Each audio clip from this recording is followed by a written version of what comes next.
There is a number that has followed the human story from its very first pages, and that number is 100. 100 is the number of the flock in the parable, 99 safe on the hillside, and one lost somewhere out in the dark. 100 is the number that Jesus chose when he wanted to explain what God does when a single soul goes missing. Not 50, not 10, 100. Because 100 is the number that makes the missing one seem statistically insignificant, and that is precisely the point. 1 out of 100 is 1%. 1% is a rounding error. 1% is the kind of loss that any reasonable shepherd would absorb, write off and forget by morning. And Jesus said no. He said the shepherd leaves the 99 and goes into the wilderness after the one. He goes until he finds it, not until he gets tired. Not until the weather turns, until he finds it. So today I am going to give you 100 promises, 100 promises from God for the person who feels completely alone. And I want you to understand why that number matters, because if you are watching this right now and you feel like the one who wandered off, like the one nobody counted, like the one whose absence would barely register, then 100 is exactly the number God has been using to talk about you since the beginning. 100 promises, and every single one of them was written down before you were born, by people who felt exactly what you are feeling tonight. Here is what I promise you in return. By the time we reach the 100th promise, you will not be able to honestly say that God has been silent about your loneliness. You may say he has been slow. You may say he has been mysterious. You may say you do not understand his timing, and you would be in very good company. The Psalms are full of people saying exactly that. But you will not be able to say he never spoke, because he spoke 100 times. And we are going to walk through every one of them together, so stay with me. This is going to take a while. That is intentional. Loneliness is not healed in a sentence. It is healed the way a shepherd searches, slowly, thoroughly, refusing to leave until the last stone is turned over. Let's begin. Before we go further, I want to ask you for one thing, and it is the only thing I will ask. Would you subscribe to this channel? It is free. It costs you nothing, not a cent, not a subscription fee, not a trial period that quietly starts charging you in 30 days. It is one tap on the subscribe button just below this video, and then it's done. Here is why I'm asking. There is a next teaching coming. There always is. And if you don't subscribe, what will happen is not dramatic. It's just quiet. The video will be made, and it will go out, and it will find its way to other people, and you simply won't be there.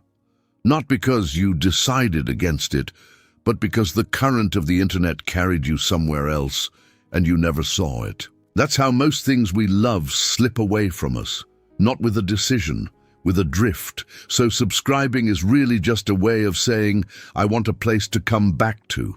I want this to be a room I know how to find again. Every week, the same door. That's all. Tap subscribe below the video, and you've done it. And before we start, I'd like you to do something in the comments. Tell me where in the world you're watching from. Just the city or the country or a small town nobody's heard of. Because I want you to see something as this video goes on. I want you to scroll down and watch the map light up. Manila, Lagos, Manchester, Ohio, São Paulo, a truck stop off the interstate at 2 in the morning, a hospital parking lot, someone's kitchen table in Dublin. You came here because you feel alone. Go read that comment section and then tell me how alone you actually are. All right, 100 promises. Let's start with the first one. Part 1. The promises that God is with you. Promise 1. I will never leave you nor forsake you. We begin here because everything else stands on it. Deuteronomy 31:6. Moses is speaking, and he is old. He is about to die, and he knows it. He has led these people for 40 years through a wilderness that killed almost everyone who started the journey. And now he is standing at the edge of a land he will never enter, giving a farewell speech to a generation that will have to go on without him. And he says, "Be strong and courageous. Do not be afraid or terrified because of them, for the Lord your God goes with you. He will never leave you nor forsake you." I want you to notice what Moses is doing. He is leaving. He is the one thing these people have known their entire lives, the pillar they navigated by, the voice that spoke to God on their behalf, the man who parted the sea. And he is going up a mountain and not coming back down. Every human anchor they have is being cut right now in front of them, and in that exact moment he tells them, God will never leave you. Do you understand the weight of that? Moses is not saying you'll never be abandoned from a position of comfort. He's saying it in the middle of an abandonment. He's saying it as the abandoner. His whole point is, I am leaving and he is not. The human presence you counted on is being withdrawn, and this is precisely when you find out what has actually been holding you. The Hebrew here is stronger than English can carry.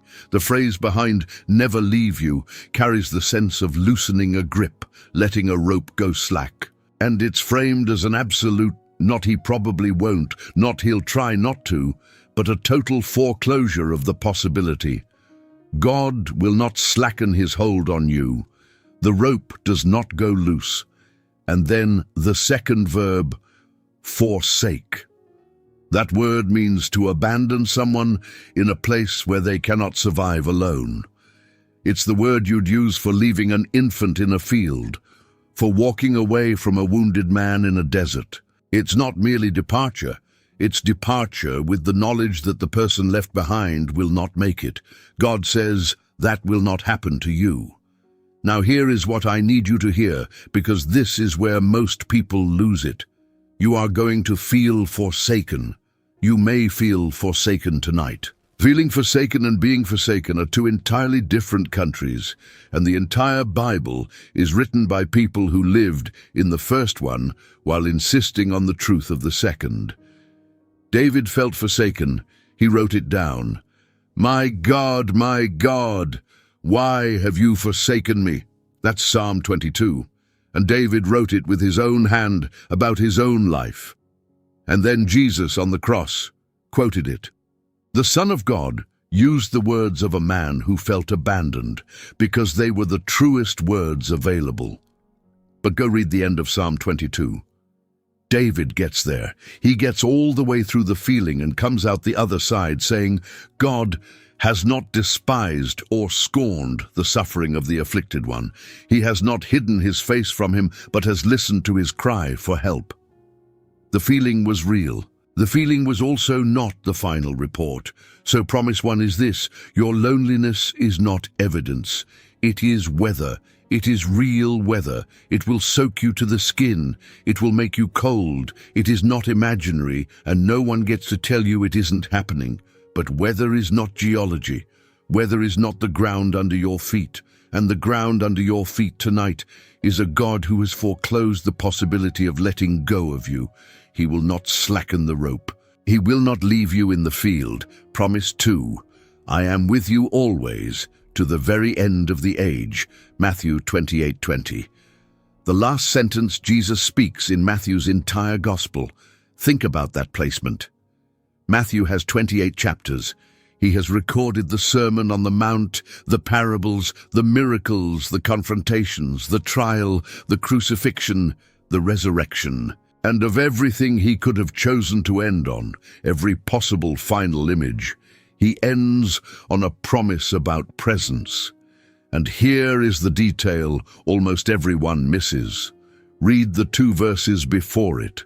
Jesus is standing on a mountain in Galilee with the 11 disciples, and Matthew writes, when they saw him, they worshipped him, but some doubted. Some doubted. This is after the resurrection. They are looking at him. He is standing in front of them, alive, having been dead. And some of them are standing there thinking, I don't know about this. And Jesus does not correct them. He does not pull the doubters aside for remediation. He does not say, let me address the concerns in the room. He gives them the Great Commission, go, make disciples, baptize, teach. And then he says, and surely I am with you always to the very end of the age. He says, I am with you to a group that includes doubters. The promise is not contingent on their certainty. It's extended over the whole group, believers and waverers alike, and no distinction is made. If you are watching this and you feel alone, partly because you're not sure you believe any of it anymore, if your faith has become a kind of muscle memory you go through without conviction, then you need to know you are standing on that mountain in Galilee, and the promise was made in your direction anyway. The Greek phrase for always is literally all the days, every single one. Not always in the abstract, cloudy sense, all the days. The good days, the days you can't get out of bed, the days you're fine, the days you're not fine and can't tell anyone, the day nobody called, the day you sat in your car in the parking lot for 20 minutes because you couldn't face going inside. All the days. And to the very end of the age, the word there means the completion, the consummation, the point at which everything arrives at its intended end. So the promise runs to the last possible day and does not stop before it. There is no expiration on this. There is no clause. There is no version of your future where you have gone too far, waited too long, or become too much for this promise to still be running. He is with you all the days, including this one. Promise 3. Fear not, for I am with you. Be not dismayed, for I am your God. Isaiah 41:10. And I want to slow down on this one because it's more surgical than it first appears. The full verse. So do not fear, for I am with you. Do not be dismayed, for I am your God. I will strengthen you and help you. I will uphold you with my righteous right hand. Notice the architecture. There are 2 commands and then 4 promises, and the promises are the reason for the commands. God does not say don't be afraid and leave it there. That would be useless, and God is not in the business of useless instructions. He says, don't be afraid because, and then gives you the because I am with you, because I am your God. I will strengthen, I will help, I will uphold. But here's the part that undoes me. I will uphold you with my righteous right hand. The right hand in the ancient world was the hand of action, the sword hand, the hand of authority and power. It's the hand you would use to fight with, to sign with, to bless with. And God says he will use that hand, the strong one, the working one, the one that does things, to hold you up. Not a finger, not a token gesture from a distance. The right hand. Now consider the context. Isaiah 41 is spoken to a people who are about to lose everything. Exile is coming. The nation will fall. The temple will burn, and they will be marched hundreds of miles to a foreign country where nobody speaks their language and nobody worships their God. This promise is given to people on the edge of the worst loneliness a nation can experience, the loneliness of losing your entire world. And God's word to them is not, this won't happen. It's, I am with you while it happens. That's the pattern. And you need to see it, because it will come up again and again through these 100 promises. God very rarely promises that the hard thing won't happen. He promises his presence inside it. The Israelites went into exile. The temple did burn, and God went with them, and remarkably, some of the most extraordinary encounters with God in the entire Old Testament happen in Babylon. Ezekiel's visions, Daniel's revelations, the furnace, the lion's den. The exile was not the absence of God.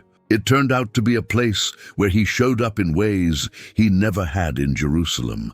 Your worst season may not be the place where God is absent. It may be the place where he is about to be most visible. Do not be dismayed. He has you in his right hand. Promise 4. The Lord your God is in your midst, a mighty one who will save. Zephaniah 3:17. This is one of the strangest and most beautiful verses in the entire Bible, and almost nobody reads Zephaniah. Here it is, the Lord your God is in your midst, a mighty one who will save. He will rejoice over you with gladness. He will quiet you by his love. He will exult over you with loud singing. Stop on that. He will exult over you with loud singing. God sings over you loudly.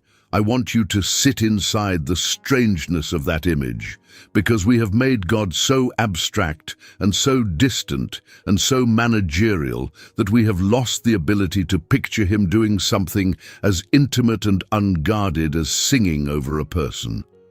The Hebrew word behind exult carries the sense of spinning around, of whirling. It's a word about physical, unrestrained joy, the kind that moves your body before you decide to move it. And the singing isn't a hum. The text specifies loud. God is not quietly pleased with you at a professional distance. God is spinning and singing over you at volume, and the middle phrase, he will quiet you by his love. That's what a parent does with a crying child. You don't reason with an infant. You don't explain to them that their distress is disproportionate to the situation. You pick them up and you hold them, and the crying stops, not because anything was solved, but because they are being held. The Hebrew here suggests exactly that, a silencing that comes from love rather than from resolution. So here is the picture Zephaniah gives us. God in your midst, not observing from orbit, in your midst, mighty enough to save. And what does this mighty God do with his might? He holds you until you stop crying, and he sings over you while he does it. And here's the context, because it makes it heavier. Zephaniah is a book of judgment. It is one of the harshest books in the Old Testament. Chapters of the great day of the Lord is near, of nations falling, of desolation. It is not a gentle book. And then, at the very end, this is what the whole thunderstorm was building toward. Underneath all the judgment was a God who wanted his people back so he could sing over them. If you feel alone tonight, understand. There is a song being sung over you right now that you cannot hear. That's not poetic license. That's Zephaniah 3:17. And the fact that you can't hear it doesn't mean it isn't happening. It means you're on the wrong side of a veil that is going to come down eventually. Promise 5. When you pass through the waters, I will be with you. Isaiah 43:2. When you pass through the waters, I will be with you. And when you pass through the rivers, they will not sweep over you. When you walk through the fire, you will not be burned. The flames will not set you ablaze. Read that again and count the conditionals. There are none. It doesn't say if you pass through the waters. It says when. God is not promising you a life without deep water. He is telling you flatly that the water is coming, and he is telling you what will be true when you're in it. This is one of the most honest things in Scripture, and it's why I trust it. A religion invented to comfort people would say the water isn't coming. This says the water is coming, the rivers are coming, the fire is coming. And then it says, I will be with you. Now look at the verbs. Pass through, walk through. 3 times movement, not stand in, not live in. Pass through, walk through. The water is a place you are crossing, not a place you are settling. You are not a resident of this season. You are a traveler in it. And the specific promises, the rivers will not sweep over you. The flames will not set you ablaze. Notice, he does not say you won't get wet. He does not say you won't feel the heat. Anyone who's been through fire knows you come out smelling like smoke. You carry it. The promise is not that the experience won't touch you. The promise is that it will not consume you. There is a difference between being burned and being burned up, and God is promising the second one. You will get scorched. You will not be destroyed. And then think about who actually lived this. 3 young men in Babylon, Shadrach, Meshach, and Abednego, thrown into a furnace heated 7 times hotter than normal. So hot, it killed the guards who threw them in. And the king looks in and says, Weren't there 3 men that we tied up and threw into the fire? Look, I see 4 men walking around in the fire, unbound and unharmed, and the 4th looks like a son of the gods. 4 men. Here's what I want you to catch. The 4th one didn't show up until they were in the fire. He didn't meet them at the door. He didn't stop the sentence. He was in there, and he was in there with them. And he was only visible from outside once they were inside. So if you are in the fire tonight and you feel alone, you may simply be unable to see from within what would be obvious from without. There are 4 of you in there. There have always been 4. Promise 6. I am with you and will watch over you wherever you go. Genesis 28:15, and this one is my favorite because of who God says it to. Jacob, a liar and a thief who has just stolen his brother's blessing by putting goatskin on his arms and lying to his blind, dying father's face. And now he's running because Esau has promised to kill him, and he is running with nothing. No possessions, no companion, no plan. Night falls in the middle of nowhere, and he lies down in the dirt and puts a rock under his head for a pillow. That is as alone as a human being gets. He is a fugitive from his family, alone in open country, sleeping on a stone, and that is the night God shows up. He dreams of a ladder, a stairway between earth and heaven, with angels going up and down on it. And God stands above it and says, I am with you and will watch over you wherever you go, and I will bring you back to this land. I will not leave you until I have done what I have promised you. Look at what's not in that speech. There is no rebuke. There is no, we need to talk about what you did to your brother. There is no probationary period. Jacob has done something genuinely awful. He is running from the consequences, and God's opening line is, I am with you. And Jacob wakes up and says the sentence that I think is the most important sentence in this entire teaching. Surely the Lord is in this place, and I was not aware of it. He was not aware of it. God had been in that place the whole time. The stairway was there before Jacob lay down. The angels were going up and down over his head while he was picking out a rock for a pillow. The traffic between heaven and earth was running directly above him, and he had no idea. He thought it was an empty patch of wilderness. He thought he was nowhere. He was standing at the gate of heaven, and he thought he was nowhere. This is the thing about loneliness that I most need you to understand. Loneliness is not a measurement of God's presence. It is a measurement of your perception of God's presence, and those 2 things can be wildly, catastrophically out of alignment. As Jacob demonstrates, you can be sleeping at the gate of heaven and file it in your memory as the worst night of your life. The place you are calling nowhere may be a stairway. You were not aware of it. That's all. That's the only thing that was wrong. Promise 7. Even though I walk through the darkest valley, I will fear no evil, for you are with me. Psalm 23:4. Everybody knows it. Almost nobody notices the grammar. Psalm 23 starts in the 3rd person. The Lord is my shepherd. He makes me lie down. He leads me. He restores my soul. He guides me. He. David is talking about God. And then the valley arrives. Even though I walk through the valley of the shadow of death, and the pronoun changes, I will fear no evil, for you are with me. Your rod and your staff, they comfort me. He becomes you. Do you see what David did? In the green pastures, God was a subject he could discuss. In the valley, God became a person he could address. The intimacy increases in the dark. The distance closes exactly where you'd expect it to widen. David was a shepherd before he was a king, so he knew the geography he was writing about.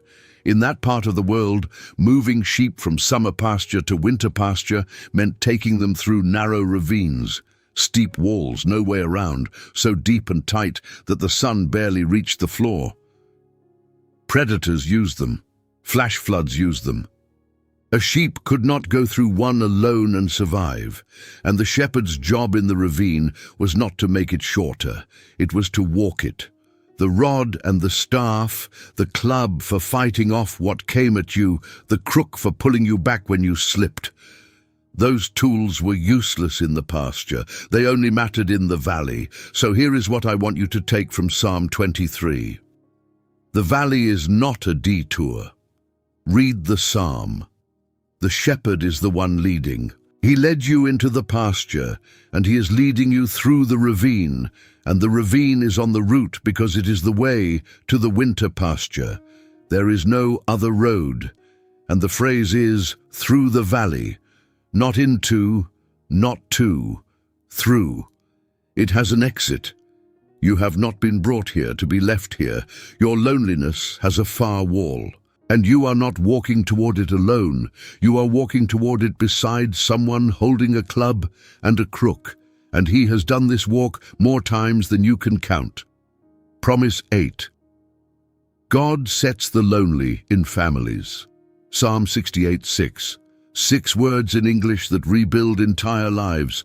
God sets the lonely in families. He leads out the prisoners with singing, but the rebellious live in a sun-scorched land. The Hebrew word behind lonely here means solitary, isolated, the only one of its kind. It's used of an only child. It's the word for a person with no one, no family line, no household, nobody who has to take them in. And God's action toward that person is not to comfort them in their isolation. It's to end it. He sets them in families. Now here is the theological weight of this, and it is enormous. In the ancient world, family was not sentiment. Family was survival. Your household was your economy, your legal protection, your food supply, your identity, your old age plan. To be without family was not to be sad. It was to be dead soon. There was no other structure. A person with no family was a person with an expiration date. So when the psalmist says God sets the lonely in families, he is not saying God will help you feel better. He is saying God does the thing that keeps you alive. God is doing for the isolated what nature and society and luck have failed to do. And notice the verb, sets. It's active, deliberate, placed. It's the word you'd use for setting a stone in a wall. Chosen, positioned, fitted into a structure where it now bears weight and is borne by weight. You are not meant to be a stone lying loose in a field. You are meant to be set into a wall where you hold something up and something holds you. And this is where I want to be honest with you, because this promise is one people throw at the lonely carelessly. If you're watching this and you have prayed this verse for years and no family has appeared, I'm not going to tell you the verse has a fine print explanation. I'm going to tell you what the Bible actually shows us, which is that God's families rarely look like the ones we were expecting. Ruth's family was a foreign mother-in-law she had no obligation to. Naomi's grandson came through a daughter-in-law from an enemy nation. David's brother was Jonathan, the son of the man trying to murder him. Jesus, from the cross, looked at his mother and his friend and assigned them to each other. Woman, here is your son, here is your mother, and made a family out of 2 people who were not related in the last minutes of his life, because he would not leave either of them alone. That's how God does it. He does not usually restore what you lost. He builds something you did not expect out of people you did not choose. Keep your eyes open. The family He is setting you in may already be around you, and you may be filing them under acquaintances because they don't match the shape of the thing you lost. Promise 9. I will not leave you as orphans. I will come to you. John 14:18. The upper room, the last night. Jesus has just told the disciples he's leaving. They are understandably coming apart. And in the middle of the most disorienting conversation of their lives, he says, I will not leave you as orphans. I will come to you. The Greek word is orphanos. It means exactly what it looks like, fatherless, parentless. And in the ancient world, it carried a specific horror. An orphan was a person with no advocate, no inheritance, no one legally obligated to feed them. They were the definitionally vulnerable. The Old Testament returns to them again and again: the orphan, the widow, the foreigner, the three categories of person with nobody. And Jesus says, that is not what you're about to become. Now here's what's remarkable. From the disciples' point of view, they were about to be orphaned. Their teacher was about to be executed.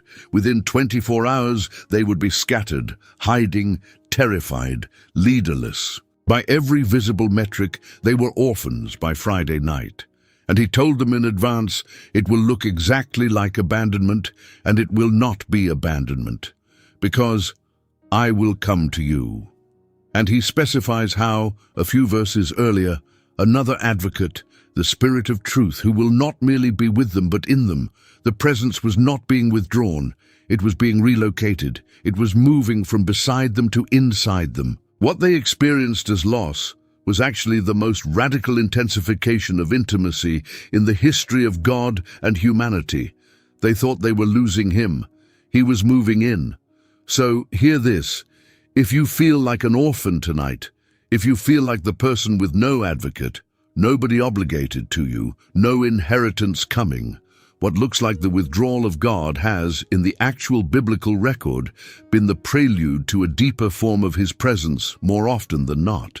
Every single time God seemed to step back in Scripture, he was setting up to come closer.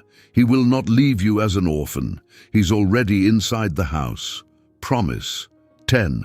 Nothing can separate you from the love of God. Romans 8:38-39. And Paul, when he wrote it, was building a wall.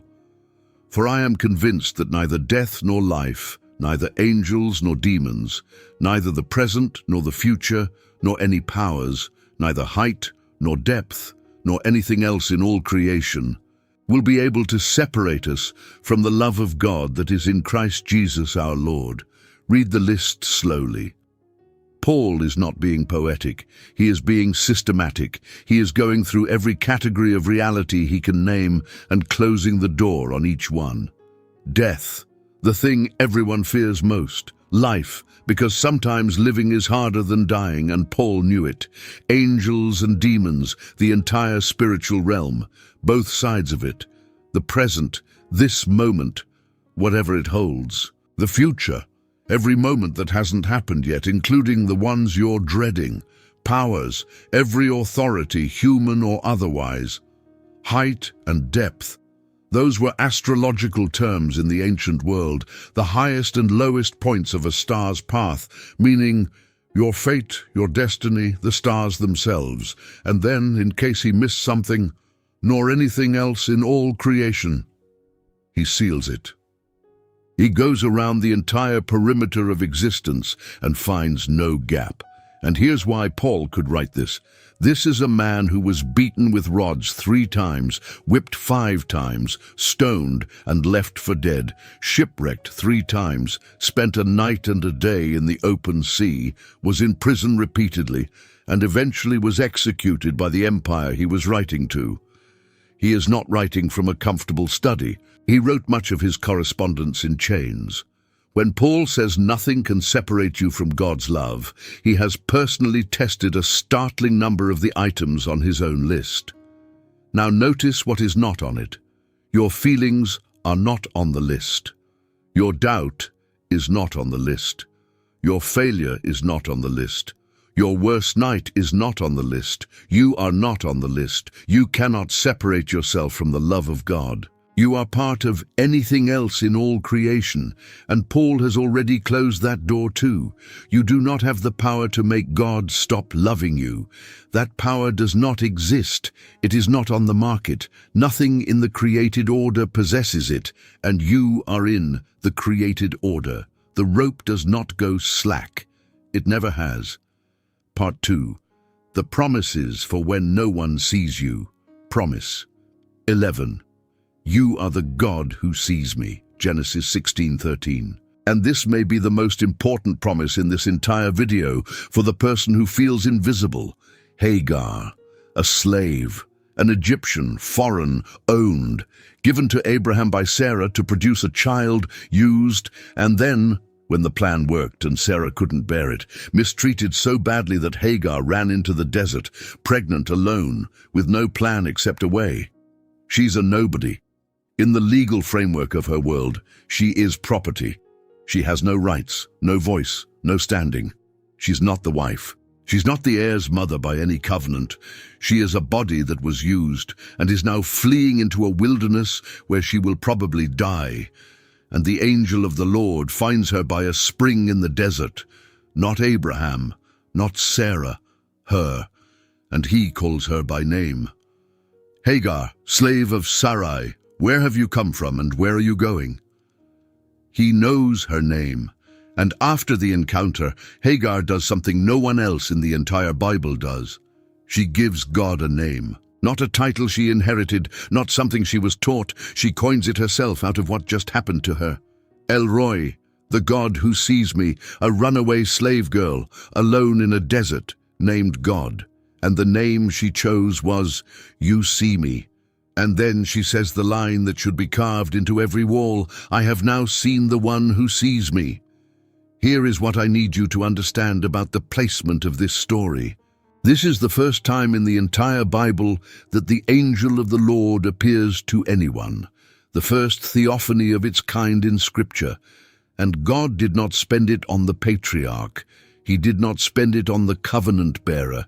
He spent it on a foreign, female, pregnant runaway slave in the middle of nowhere with no status whatsoever. That is not an accident.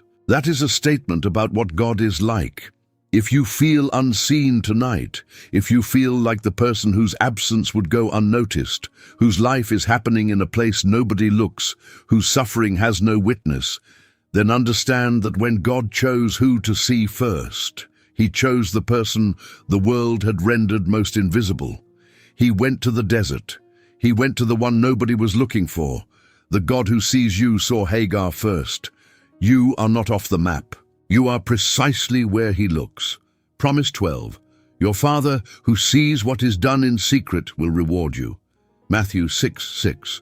Jesus, in the Sermon on the Mount, teaching about prayer. But when you pray, go into your room, close the door and pray to your Father who is unseen. Then your Father who sees what is done in secret will reward you. Now hear what's underneath this. Jesus has just been talking about people who pray on street corners to be seen. And His alternative is not pray humbly in public. His alternative is go into a room, shut the door, and be alone with God. Jesus prescribes solitude as a good. There is a category of aloneness in Scripture that is not punishment, it's appointment. It's the room where the actual thing happens, and the reason the door is closed is not to hide your shame. It's because what's about to happen is not for spectators. And here's the sentence I want you to carry.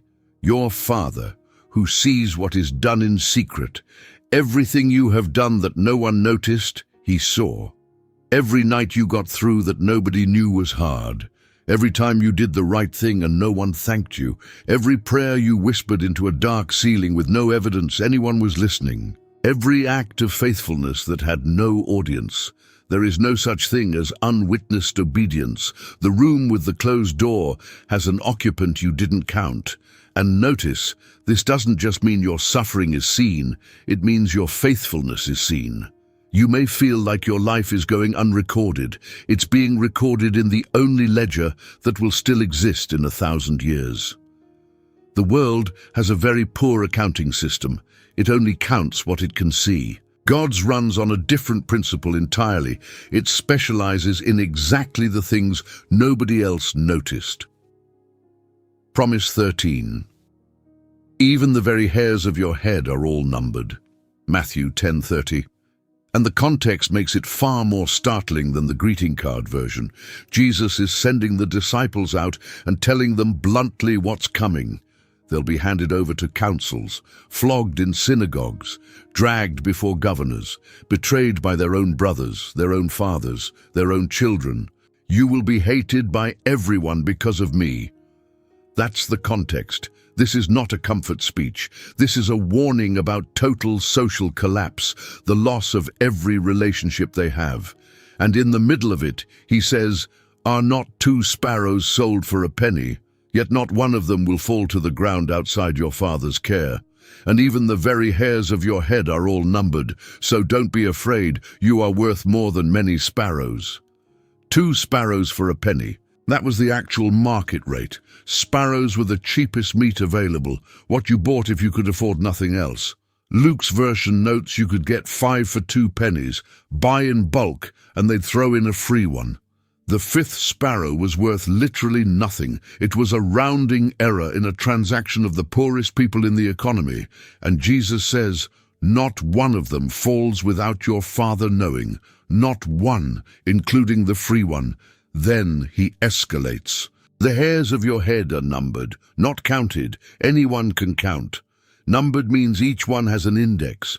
Each one is individually known and tracked as a distinct item. Think about what that implies. This is knowledge with no practical function.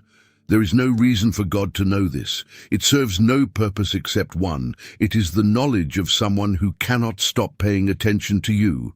That is what love does. Love notices things that don't matter. A mother knows the exact shape of her child's ear. A man who loves a woman knows how she holds her coffee cup. This information is useless. That's precisely why it's evidence. God has useless information about you, enormous quantities of it. He knows things about you that serve no function whatsoever except that he couldn't help noticing. And he said this to people who were about to be hated by everyone. His answer to, "You will lose every human relationship you have," was, "I know the number of hairs on your head." That's not a non sequitur, that's the whole answer. You are about to be uncounted by everyone, and you are counted to the strand by the one who made the strands. Promise 14. "You have kept count of my tossings, put my tears in your bottle." Psalm 56:8. And this is to me the single most tender verse in the Old Testament. David writes, "You have kept count of my tossings, put my tears in your bottle." Are they not in your book? 2 images, both devastating. First, my tossings. That's the word for wandering, restless movement, the turning of a body that cannot sleep. David is saying, "God, you have kept account of the nights I couldn't sleep. You have a number for the times I turned over in the dark. Nobody knows that number. Your spouse doesn't know it. Your closest friend doesn't know it. You don't know it. There is no record of your sleepless nights anywhere in the universe except one. And second, the bottle. In the ancient Near East, there was a practice. Mourners at a funeral would collect their tears in a small vessel, a lacrimatory, and these were kept, sometimes buried with the dead. The tear was not wasted. Grief was collected. It was considered too valuable to let fall into the dirt, and David is asking God to do that. "Put my tears in your bottle. Don't let them hit the ground. Keep them." And the answer implied by the next line, "Are they not in your book?" is yes. They are. Already. Do you understand what that means? Every tear you have cried alone, in a car, in a shower, into a pillow at 3 a.m. so nobody would hear, in a bathroom stall at work, in a hospital corridor, every single one was collected. Not one hit the floor. Not one was wasted. They are in a bottle and they are in a book. Your grief is not garbage. It is being kept. And the context of Psalm 56 makes it heavier. David wrote this when the Philistines had seized him in Gath. He was in enemy hands, in an enemy city, and read 1 Samuel 21. He was so terrified he pretended to be insane, scratching at the doors and letting saliva run down his beard to convince the king he wasn't worth killing. That's the man writing this. A man so afraid he faked madness to survive. And what he says from inside that is, "You have my tears in a bottle." If your tears feel wasted tonight, if you feel like you have been crying into a void that swallows it and gives nothing back, the void is a bottle. It has been the whole time. Promise 15. "Before I formed you in the womb, I knew you."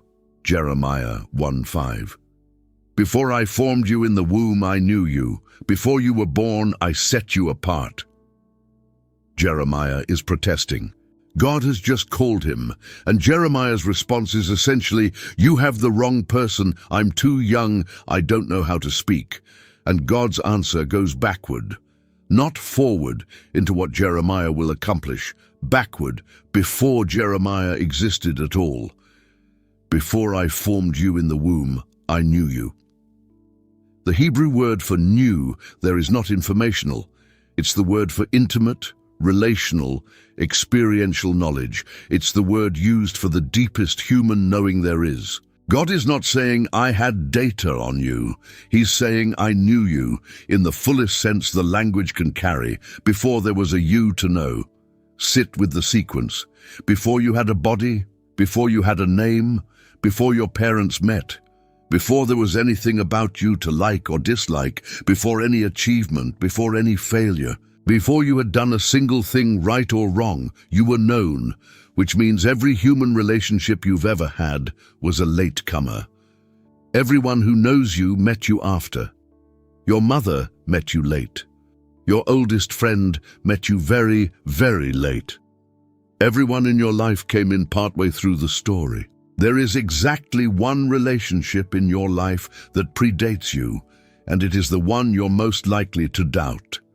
And here's the piece that speaks directly to loneliness. If you feel unknown, if you feel like the people around you are relating to a version of you that isn't quite the real one, like nobody has ever actually reached the bottom of you, then hear this. You have been fully known since before you began. There is no undiscovered part of you. There is no room he hasn't been in. The knowing was complete before the knowing had an object. You have never had a single moment of being unknown. Not one, not ever. Loneliness whispers that if people really knew you, they'd leave. God's answer is that he really knew you from before, in full, and he formed you anyway and set you apart and called you. He knew and he still made you. I'm going to keep going because we're only 15 in, and there are 85 more of these. But I want to pause for one breath and say something. If you're still here, if you've listened this far, I want you to notice something about the last 20 minutes. You have not been alone in them. Somebody is speaking, and you are listening. And whatever else is true about tonight, that is a form of company. It's a small one. It's not a substitute for a person who knows your name and can sit in a room with you. I would never insult you by pretending it is. But it's not nothing. And sometimes not. Nothing is what gets you to morning. Keep going with me. Promise 16. I know the plans I have for you. Jeremiah 29:11. Yes, that one. The one on the coffee mug. And I want to take it back from the coffee mug, because the actual verse is far better than the decoration. For I know the plans I have for you, declares the Lord, plans to prosper you and not to harm you, plans to give you hope and a future. Now, who is God writing to? Read verse 1. This is a letter. It's a letter Jeremiah sent from Jerusalem to the exiles, the people who had already been carried off to Babylon. This is not a promise to people about to be rescued. It's a promise to people who are already in the disaster, already deported, already living in a foreign country, under a foreign king, with no realistic hope of return. And read verse 10, the sentence immediately before. When 70 years are completed for Babylon, I will come to you and fulfill my good promise to bring you back to this place. 70 years. That's the timeline attached to Jeremiah 29:11. 70 years. Which means most of the people reading that letter died in Babylon. The promise was true, and it was not going to be fulfilled in their lifetime. The hope and the future belonged to their grandchildren. That should destroy the coffee mug version. And I want it to, because the coffee mug version is fragile. It breaks the first time God's plan takes longer than you expected. The real verse doesn't break because it was built for a 70-year wait. Here's what God tells them to do in the meantime, verses 5 through 7. build houses, plant gardens, marry, have children, seek the peace and prosperity of the city I have carried you into, and pray for it. Live in Babylon, not in suspended animation waiting for the real life to start. Actually live in the place you didn't choose, in the season you'd never have picked. If you are in a lonely season and you have put your life on hold until it lifts, until the person comes, until the season turns, until the thing changes, God's word to the exiles is plant a garden in Babylon now, because the plan is real and the plan is long. And the plan includes Babylon, not as an interruption, but as a chapter with your name on it. He knows the plans. You don't have to. That's the actual comfort. Not that you'll understand it, but that someone does. Promise 17. He heals the brokenhearted and binds up their wounds. Psalm 147:3. And you have to read verse 4 to feel the force of it. He heals the brokenhearted and binds up their wounds. He determines the number of the stars and calls them each by name. Those two verses sit next to each other, deliberately. Verse 3, he binds up wounds. Verse 4, he names every star. The psalmist is doing something specific. He's placing the smallest possible act of care directly beside the largest possible act of power and refusing to acknowledge any tension between them. The God who names 100 billion stars in 100 billion galaxies is, in the same breath, described as doing wound care, bandaging. The Hebrew verb is the practical one, wrapping, binding, the thing a physician does with hands. We assume God's attention is a scarce resource that has to be rationed across a universe. The psalmist assumes the opposite. He assumes God's bandwidth is infinite, and therefore the stars and your broken heart get the same undivided attention, because there is no division in an infinite mind. And broken-hearted, the Hebrew is literally the shattered ones of heart. Shattered, not cracked, not bruised. Broken into pieces. God does not tell shattered people to pull themselves together. He does the binding. That's his verb, not yours. If you are shattered tonight, if the pieces are genuinely on the floor and you have no idea how they go back together, you are not being asked to reassemble yourself. You are being asked to hold still while someone with very good hands does the work. He named every star. He can find every piece. Promise 18. The Lord is close to the brokenhearted. Psalm 34:18. The Lord is close to the brokenhearted and saves those who are crushed in spirit. Here is the theological grenade in this verse, and I want you to catch it. It does not say the Lord is close to the strong. It does not say he's close to the ones who have it together, who are managing, who are testifying with clear voices about how good God is. It says he is close to the brokenhearted. Proximity is correlated with brokenness, which means, and follow this, the closeness of God is not something you earn by getting better. It's something that increases as you get worse. The Hebrew for close is the word for nearness in space, physically near and crushed in spirit, and that word is used for something ground down, pulverized, reduced to dust. It's the word for what happens to grain under a millstone. God is spatially nearest to the pulverized. Now here's what I want you to do with this. You have probably felt, in your loneliest moments, that God was far, and you may have concluded that the distance was a verdict, that he'd pulled back because you weren't holding up well enough, weren't praying enough, weren't faithful enough. Psalm 34:18 says the exact opposite is happening. In the moment you feel he is furthest, he is, by his own testimony, or closest. Your feeling and the fact are running in perfectly opposite directions. And David wrote this one too from a specific place. The heading on Psalm 34 says it's from when he pretended to be insane before Abimelech. The same episode behind Psalm 56. The lowest, most humiliating moment of his life. A king reduced to drooling in a doorway to survive. That's when he learned this. Not on the throne, in the doorway, The Lord is close to the brokenhearted. If you are broken tonight, you are in the closest place to God that a human being can occupy. You just can't feel it, because being crushed and being comforted feel almost identical from the inside. The same pressure, the same weight, the same hands. Promise 19, He will cover you with His feathers, and under His wings you will find refuge. Psalm 91:4. And this metaphor is not what you think it is. He will cover you with His feathers, and under His wings you will find refuge. His faithfulness will be your shield and rampart. We picture something soft and pleasant, a pillow, a comforter, something you sink into. That's not what a bird does. Farmers who have gone through a fire have described finding a hen dead on the ground, burned, and lifting the body to find the chicks alive underneath. She stood where she was and let the fire take her and did not move, and the thing she was covering survived because the shell of her body absorbed what would have killed them.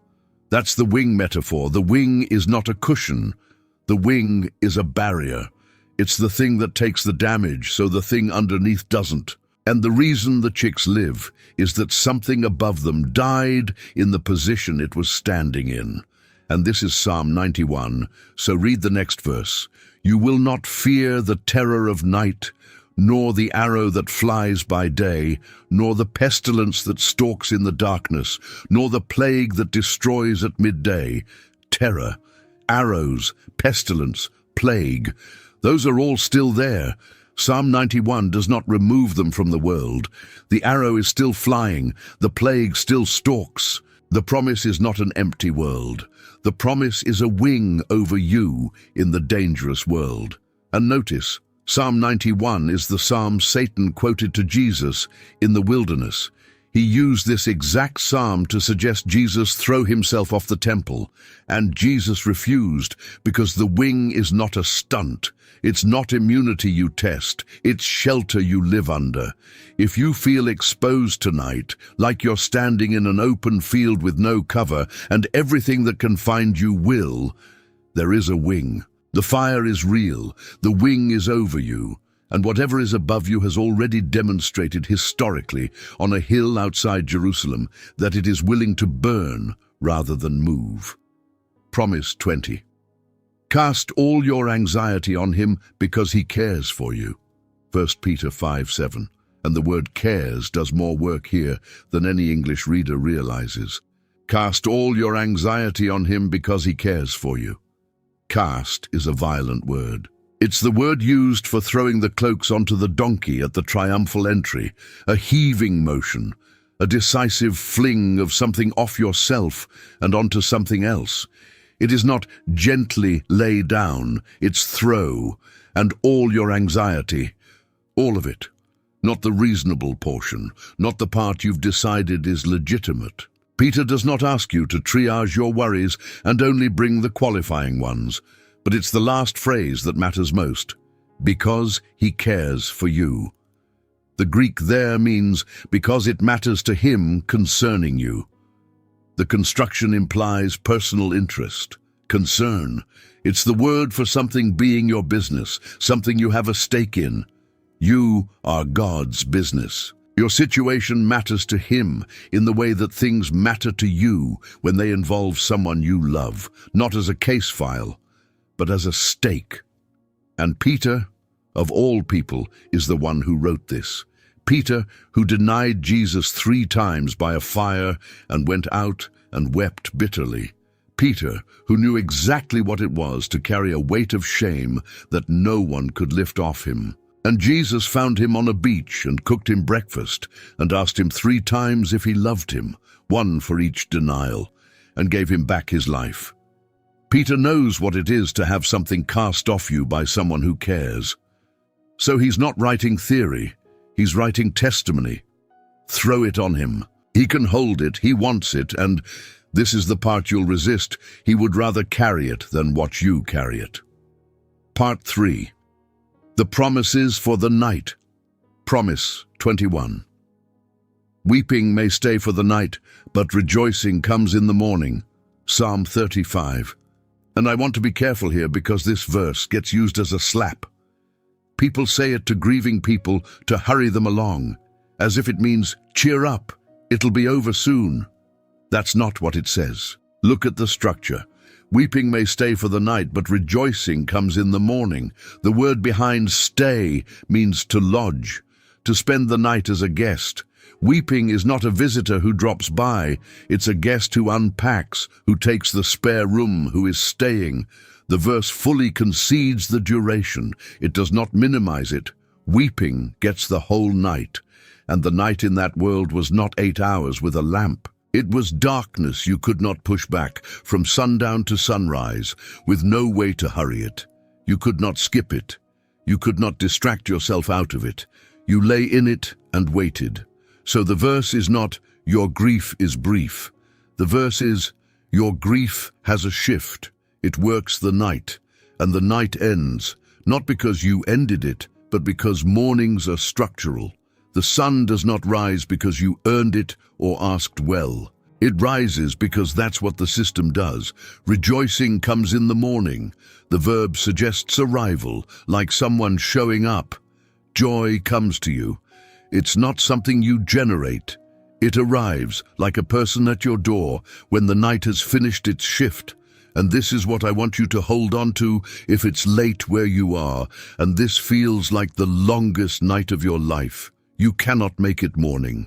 That is not your job, and you do not have the equipment. Your job is to still be there when it comes. Weeping lodges for the night. It does not sign a lease. Promise 22. He gives to his beloved sleep. Psalm 127:2.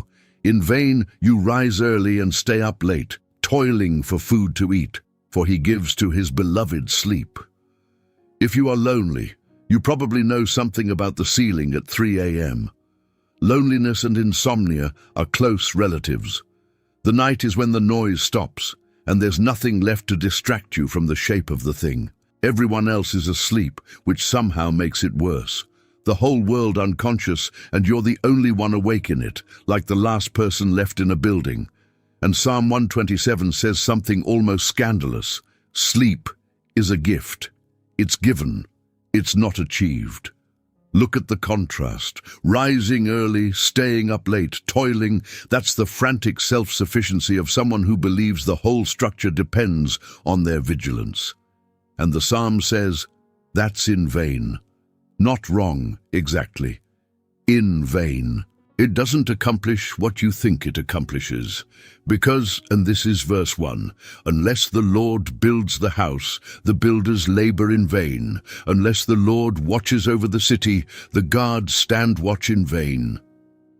The guards, that's the image. God is saying, there is already a watchman. You are standing a second, redundant watch on a wall that is already guarded, and the only thing your vigilance is producing is your exhaustion. You can sleep because someone is awake.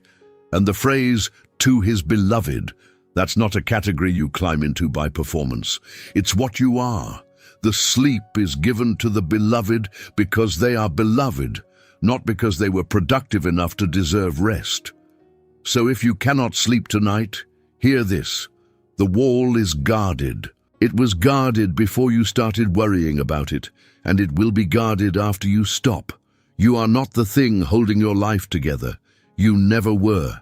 That job is taken, and it's taken by someone who does not sleep. Psalm 121. He who watches over Israel will neither slumber nor sleep.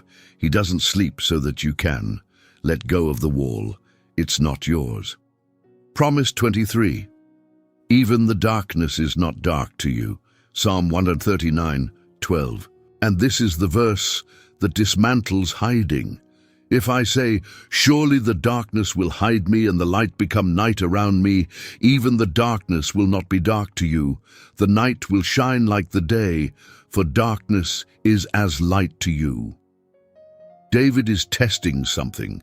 He's running an experiment in the psalm. He's asking whether there's anywhere he could go that God isn't. He tries heaven.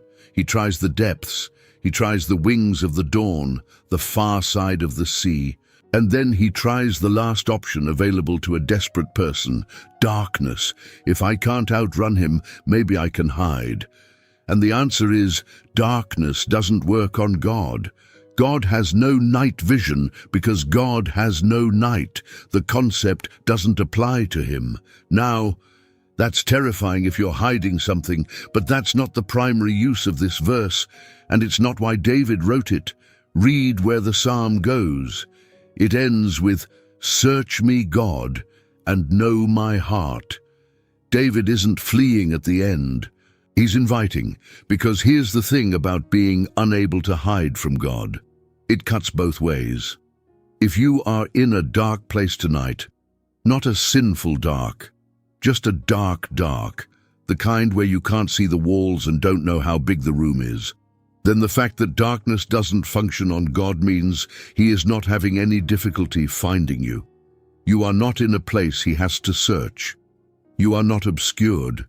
There is no fog on his side of this. You feel like you're calling out from inside a cave, and from where he stands, you are standing in an open field at noon. The darkness is your condition. It is not the condition of the room. He is looking right at you, and you cannot see him. And the only thing wrong with that picture is happening on your side of it. Promise 24. I will turn the darkness into light before them. Isaiah 42:16. I will lead the blind by ways they have not known. Along unfamiliar paths I will guide them. I will turn the darkness into light before them and make the rough places smooth. These are the things I will do. I will not forsake them. Every clause here is aimed at a specific fear. I will lead the blind, not heal, lead. God does not always restore your sight before he moves you. Sometimes he leads you while you're still blind. The guidance comes before the clarity, not after. By ways they have not known, along unfamiliar paths. He concedes it. You don't know this road. You've never been here. The path is unfamiliar, and that is not a mistake or a sign you've gone wrong. I will turn the darkness into light before them. Ahead of them. The light doesn't flood the whole landscape. It goes on in front of you as you go, which means you will never be able to see the destination. You'll see the next section of road, that's the deal, and make the rough places smooth. He doesn't remove the terrain. He works on it. Ahead of you, out of sight. And then the closing line, these are the things I will do. I will not forsake them. He signs it. He puts his name on it. Here's what this means for a lonely person tonight. You may not be able to see 1 inch of your future. You may not know how this resolves, whether the season lifts, whether the phone ever rings. And Isaiah 42:16 says, the blindness is not the disqualification. The blind are specifically the ones he leads. You do not need to be able to see to be guided. You need to be willing to be led by someone who can. The light goes on before you. Not around you, before you. Take the step and watch what happens to the darkness where your foot lands. Promise 25. The night shines like the day. I want to stay in Psalm 139 one more moment because there's a piece we skipped. Where can I go from your spirit? Where can I flee from your presence? If I go up to the heavens, you are there. If I make my bed in the depths, you are there. If I rise on the wings of the dawn, if I settle on the far side of the sea, even there your hand will guide me, your right hand will hold me fast. If I make my bed in the depths. The Hebrew word is Sheol, the grave, the realm of the dead. The place in ancient Hebrew cosmology that was understood as the one location where God's presence and praise did not reach. Other psalms say it outright. The dead don't praise you. Sheol can't hope in your faithfulness. And David says, even there, he is deliberately violating his own culture's theology to make a point. He is going to the one place his tradition said God wasn't, and planting a flag and saying, you are there too. And the phrase, make my bed, that's the language of settling in, of staying. He's not passing through Sheol, he's putting sheets on the bed. He's saying, even if I moved into the deepest, deadest, most God-forsaken address in the universe and lived there, you'd be there. Then, even there, your hand will guide me. Your right hand will hold me fast. Hold me fast. The word means to grasp, to seize, to take hold of with strength. It's not a gentle touch, it's a grip. So here is Promise 25, and I want you to take it personally. There is no address you can move to that is outside of this. If you have made your bed in a depth, if you have been living in the lowest place you know how to describe, and you've been there long enough that it has become an address rather than a visit, he is there, not visiting. There, already there when you arrived. He was there before you were making the bed. You cannot outrun him. You have tried. It doesn't work. And on the night you finally stop running, you will discover he has been keeping pace this whole time and never once looked tired. Part 4. The Promises That You Matter. Promise 26. You are precious and honored in my sight, and I love you. Isaiah 43:4. And this is God speaking in the first person about how he feels about you, which should stop us cold every time. Since you are precious and honored in my sight, and because I love you, I will give people in exchange for you, nations in exchange for your life. 3 words: precious, honored, loved. Precious, the Hebrew means costly, rare, valuable. It's used of gemstones and of things that are expensive because they are scarce. God is not saying you are nice, he's saying you are rare. There's a scarcity in you. There's one of you. Honored. The word is from the root, meaning heavy, weighty. It's the same root as the word for glory. To be honored is to have weight in someone's estimation, to be substantial to them, to be the opposite of trivial. If you feel weightless tonight, if you feel like you could vanish and the water would close over the spot without a ripple, God's word for how he sees you is the word for heavy. And love, he just says it. First person. I love you. There's no hedging, no theological frame, no conditions. And then the outrageous next clause, I will give people in exchange for you, nations in exchange for your life. That's exchange language, ransom language. God is saying he would trade nations for you. That is not a rational statement. There is no arithmetic in which one person outweighs nations. And that's exactly the point. This is not arithmetic. This is what love says. Love does not do math. Any parent who has ever sat in a hospital and thought, take anything, take everything, just let them live, understands this sentence perfectly, and no economist ever will. And then, of course, God did it. He put a price on the table that was, by any accounting, absurd. He gave his son. For you specifically, not for humanity as an abstraction, but for you, the one watching this, at whatever hour it is where you are. You are precious, you are heavy, you are loved, and the exchange rate God has publicly stated for you is nations. Whatever you have been told about your worth by someone who left, by someone who never showed up, by the silence in your phone, you now have a competing valuation on record from the only appraiser whose numbers are binding. Promise 27. You are not your own. You were bought at a price. 1 Corinthians 6:19-20. You are not your own. You were bought at a price. Now, this verse usually gets used as a warning. Behave because you're not your own. But sit with it from inside loneliness, and it reads completely differently. You are not your own. If you are lonely, one of the cruelest thoughts available is, I am on my own. Nobody's coming. Whatever happens to me is mine to handle. If I fall, I hit the ground alone. If I disappear, nobody's affected. I belong to no one. And Scripture says, false, you are not your own. That's not primarily a rule. That's a statement about who you belong to. You have an owner. And I know that word is uncomfortable in our world, so let me put it another way. You have someone whose you are. Someone for whom your existence is not neutral. Someone with a claim, an investment, a stake. You were bought at a price.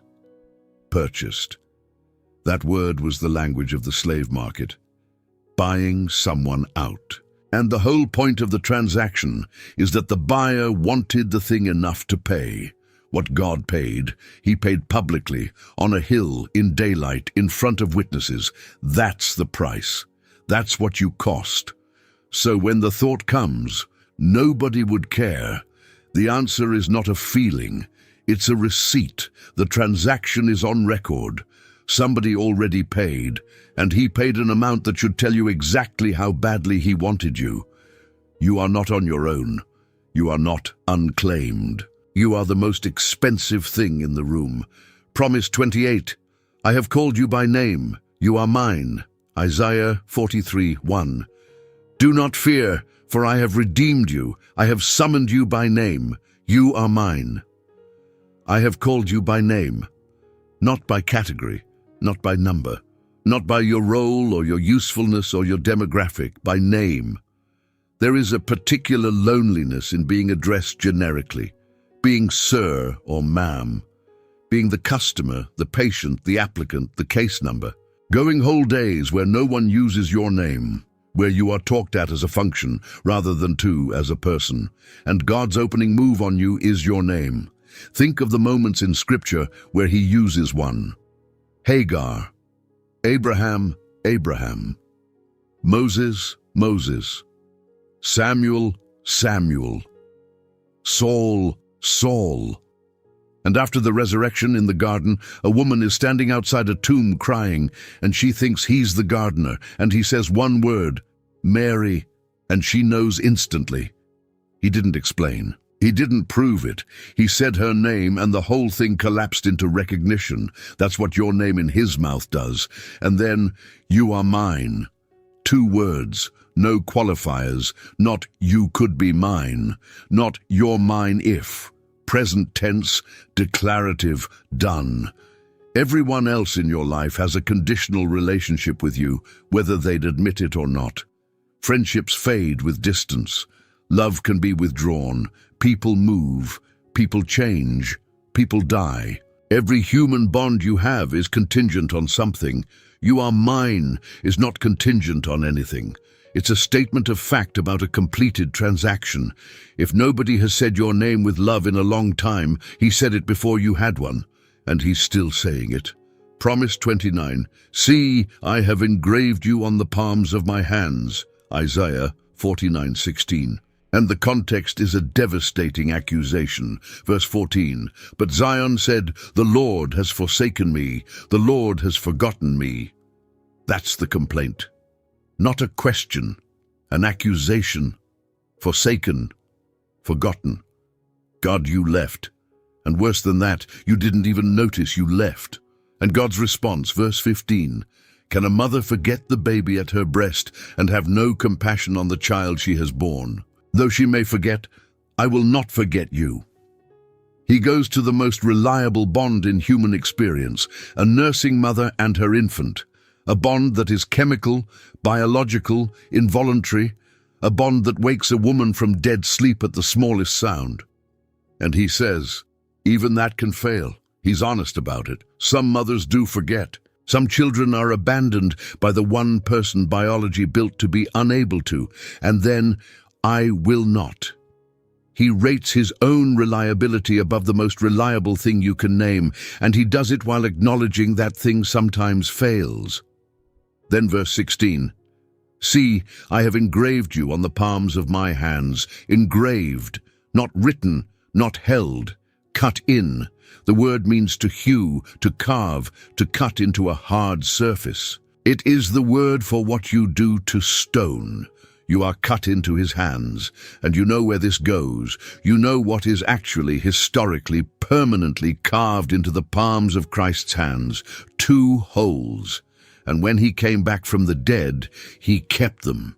He didn't get a new body without them. He showed them to Thomas and said, put your finger here. The wounds are still there in the resurrection body, in eternity, which means that when you feel forgotten, the answer to that feeling is a physical mark on a body that is currently, right now, in existence. He is not remembering you as an act of will. He cannot look at his own hands without seeing you. You are not a note he might lose. You are scar tissue. Zion said, "You've forgotten me." And God said, "Look at my hands." Promise 30. You are a chosen people, a royal priesthood. 1 Peter 2:9-10. But you are a chosen people, a royal priesthood, a holy nation, God's special possession.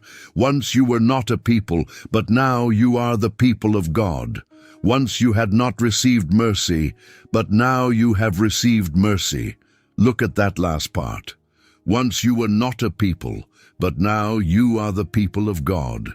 Peter is quoting Hosea, the prophet who was told to name his own children not loved and not my people, as a living sign of Israel's condition.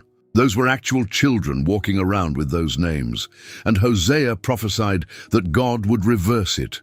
Those called not my people would be called children of the living God. Peter picks that up and hands it to a scattered, persecuted group of believers across Asia Minor, people who had in many cases lost their families for their faith, people who had been cut off, disowned, made strangers in their own towns. And he says, "You were not a people." Notice he doesn't deny it. He doesn't say, "You always belonged and you just didn't know it." He concedes the fact there was a real period when you were nobodies, but now you are the people of God. Peter is writing to exiles. He calls them that in verse 1 of the letter, scattered resident foreigners. He is writing to people who by every civic measure did not belong anywhere. And he tells them they are a nation, a priesthood, royalty, a possession God specifically wanted. If you have lost your people, if you were cut off or you left, or the group closed behind you and you've been outside it ever since, hear what Peter is doing. He is not telling you to get your old people back. He is telling you that a new nation has already been constituted and your citizenship in it was granted, not applied for. You were not a people. Now you are. That transition already happened. The paperwork is done. Part 5. The promises that he hears you. Promise 31. This poor man called and the Lord heard him. Psalm 34:6. And it's the pronoun that gets me. This poor man called and the Lord heard him. He saved him out of all his troubles. This poor man, not the poor man, not poor men generally. This one, specific, individual. David is pointing at himself, and by pointing at himself, he's making it pointable. He's giving you a word you can put your own life into. This one right here, the one nobody was looking at, and the Lord heard him. Heard is not a passive word in Hebrew. It carries the sense of hearing and responding, listening with intent to act. It's not that the sound reached him, it's that he received it and moved. Now, Psalm 34 again is from the drooling in the doorway episode. David is at his absolute floor. He is a man who has been anointed king and is currently faking mental illness in an enemy court because it's the only card he has left. And what he says about it afterward is, "I called and he heard." That's it. No technique, no ritual, no qualification. The prayer that got through was the prayer of a terrified man with nothing, and the entire content of it was help. If you have been thinking your prayers aren't good enough, that you don't have the words, that you can't concentrate, that all you can produce is a groan or a single syllable or nothing at all, Romans 8 says the Spirit intercedes for us through wordless groans. Wordless. The groan is a prayer. It's already been translated before it left your chest. This poor man called. That's all he did. And the Lord heard him. Promise 32. Before they call, I will answer. Isaiah 65:24. Before they call, I will answer. While they are still speaking, I will hear. Read that twice, because the sequence is broken on purpose. Before they call, I will answer. The answer precedes the request. That is not how anything works. That is a violation of causality, and God states it as a plain description of his practice. And while they are still speaking, I will hear. The hearing overlaps the speaking. There's no gap, no transmission time, No processing queue. You are not sending a message that has to travel. Here's why this matters for a lonely person. One of loneliness's cruelest tricks is the sense of delay, that you called out and it went into a void, and now you're waiting, and the waiting itself becomes the evidence. He didn't answer. It's been months. It's been years. I said something into the dark, and nothing came back. And Isaiah 65:24 says, the answer was already moving before the question left you, which means the thing you are currently interpreting as silence may be an answer in transit. The things happening in your life right now, the ones that make no sense, the closed door, the strange delay, the person who unexpectedly appeared, some of those may be responses to prayers you have not prayed yet, set in motion before you knew you'd need them. You are not waiting for God to start. He started before you did. Promise 33. The prayer of a righteous person is powerful and effective. James 5:16. And then James does something brilliant. He immediately gives an example, and the example is chosen to destroy your excuse. Elijah was a human being, even as we are. He prayed earnestly that it would not rain, and it did not rain on the land for 3.5 years. Elijah was a human being, even as we are. James knows exactly what you're going to do with the prayer of a righteous person. You're going to say, well, that's not me. That's for the righteous ones, the saints, the people with the prayer lives. So James picks the most spectacular prayer warrior in Israelite history, the man who called fire down from heaven who stopped the sky, and says he was a guy, same species, same equipment. And James's readers knew the rest of Elijah's story. Right after the greatest spiritual victory in his life, Elijah heard one threat from one woman and ran into the wilderness and sat under a broom tree and asked God to kill him. I have had enough, Lord. Take my life. The fire caller was suicidal within 24 hours of the fire. That's the man James holds up as your example, not because he was steady, because he was human and his prayers still moved the sky. So whatever you think disqualifies your prayers, that you're inconsistent, that you doubt, that you've been angry at God, that you had a spiritual collapse last week, Elijah had all of it, and it did not rain for 3.5 years. You are not less human than Elijah. That's the whole argument. That's all the qualification the verse requires. Promise 34. The Spirit himself intercedes for us through wordless groans. Romans 8:26. And this is God's answer to the night you cannot pray. In the same way, the Spirit helps us in our weakness. We do not know what we ought to pray for, but the Spirit himself intercedes for us through wordless groans. We do not know what we ought to pray for. Paul just says it, flatly.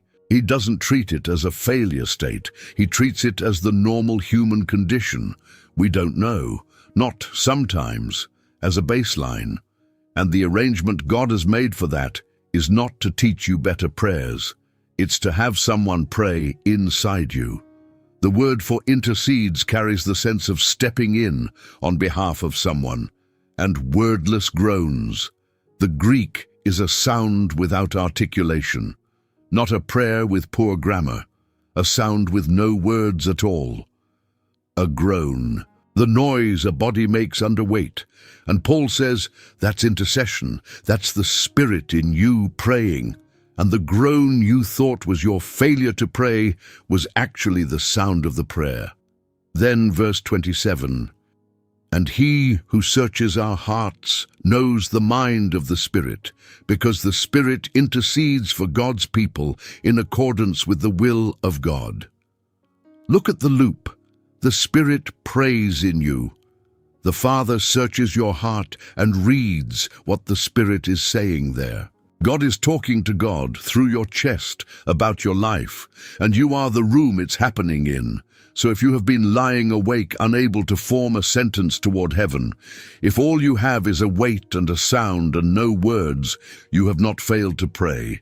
You are at that exact moment hosting a conversation inside the Trinity about your own life. You just can't hear the other end of it. The groan is the prayer. It's already fluent. Somebody's translating. Promise 35. He inclines his ear to me. Psalm 116:2. Because he turned his ear to me, I will call on him as long as I live. The image is physical, and I want you to see it exactly. To incline your ear is to lean in. It's what you do when someone is speaking too quietly for you to hear from where you're standing. You bend down. You put your ear closer to their mouth. It's what you do with a child. It's what you do at a hospital bed when the person can barely make sound, and you lean over the rail and put your ear inches from their lips because you do not want to miss a single word. That's the posture the psalmist ascribes to God. God leans in. God bends down to hear you. The God who spoke the universe into being, who does not need to lean, who has no ears, who is not localized in space, is described here as bending toward a human mouth so as not to miss what's being said. And here's what that means about the volume of your prayers. He inclines because you're quiet. The leaning is for the whisper. If you were shouting, he wouldn't need to. The posture assumes a small voice, your barely audible prayer, the one you can hardly form, the one that's more exhale than speech. That's the one he's leaning in for. That's what the posture is designed for. And notice the psalmist's conclusion. Not, so I will pray harder. He says, I will call on him as long as I live. He found out God leans in, and it made him a lifelong caller. The discovery didn't make him louder. It made him constant. He's already leaning. You don't have to raise your voice. Just talk. We're at 35, 65 to go. I told you this would take a while. I want to check in with you because if you're the person I made this for, you might be at a hard hour right now. If it's night where you are, you don't have to make it to morning by yourself. You just have to make it to the next promise, that's all. Just the next one. Stay with me. Promise 36. Call to me, and I will answer you and tell you great and unsearchable things you do not know. Jeremiah 33:3. And the context, this is the thing that undoes me about this verse, is that Jeremiah is in prison when God says it. Read verse 1. While Jeremiah was still confined in the courtyard of the guard, the word of the Lord came to him a second time. He is locked up. He's been imprisoned by his own king for telling the truth. The city is under siege. The Babylonians are outside the walls, and everything Jeremiah spent his entire life warning about is happening exactly as he said. And his reward for being right is a cell. And in that cell, God says, call to me and I will tell you great and unsearchable things. The word for unsearchable means fortified, inaccessible, things you could not reach by any effort of your own, walled off knowledge, things behind a barrier, and God says that to a man behind a barrier. In a locked courtyard, God offers to open something that cannot be opened. Here's what I want you to see. Jeremiah's confinement did not reduce his access to God by 1 inch. The walls that held his body had no jurisdiction over the conversation, and in fact, the second word of the Lord came to him in prison. The confinement produced more revelation, not less. If you are confined tonight, by circumstance, by illness, by a situation you cannot exit, by 4 walls that have become your whole world, the walls are not a barrier to this. Call to me, God says, to a prisoner. Some of the greatest things God has ever said were said to people who could not leave the room. Your circumstances have locked a lot of doors. They have not locked that one. Promise 37. Ask, and it will be given to you. Seek, and you will find. Knock, and the door will be opened. Matthew 7:7. And the tense is the thing. The Greek verbs are continuous. It's not ask once. It's keep asking, keep seeking, keep knocking. The promise attaches to persistence, not to a single attempt, which is an admission built into the verse. If it worked instantly every time, you wouldn't need a continuous tense. The grammar itself concedes that there will be knocking that does not immediately produce an opening. But look at what Jesus says next, because it's the argument underneath the promise. Which of you, if your son asks for bread, will give him a stone? Or if he asks for a fish, will give him a snake. If you then, though you are evil, know how to give good gifts to your children, how much more will your Father in heaven give good gifts to those who ask him?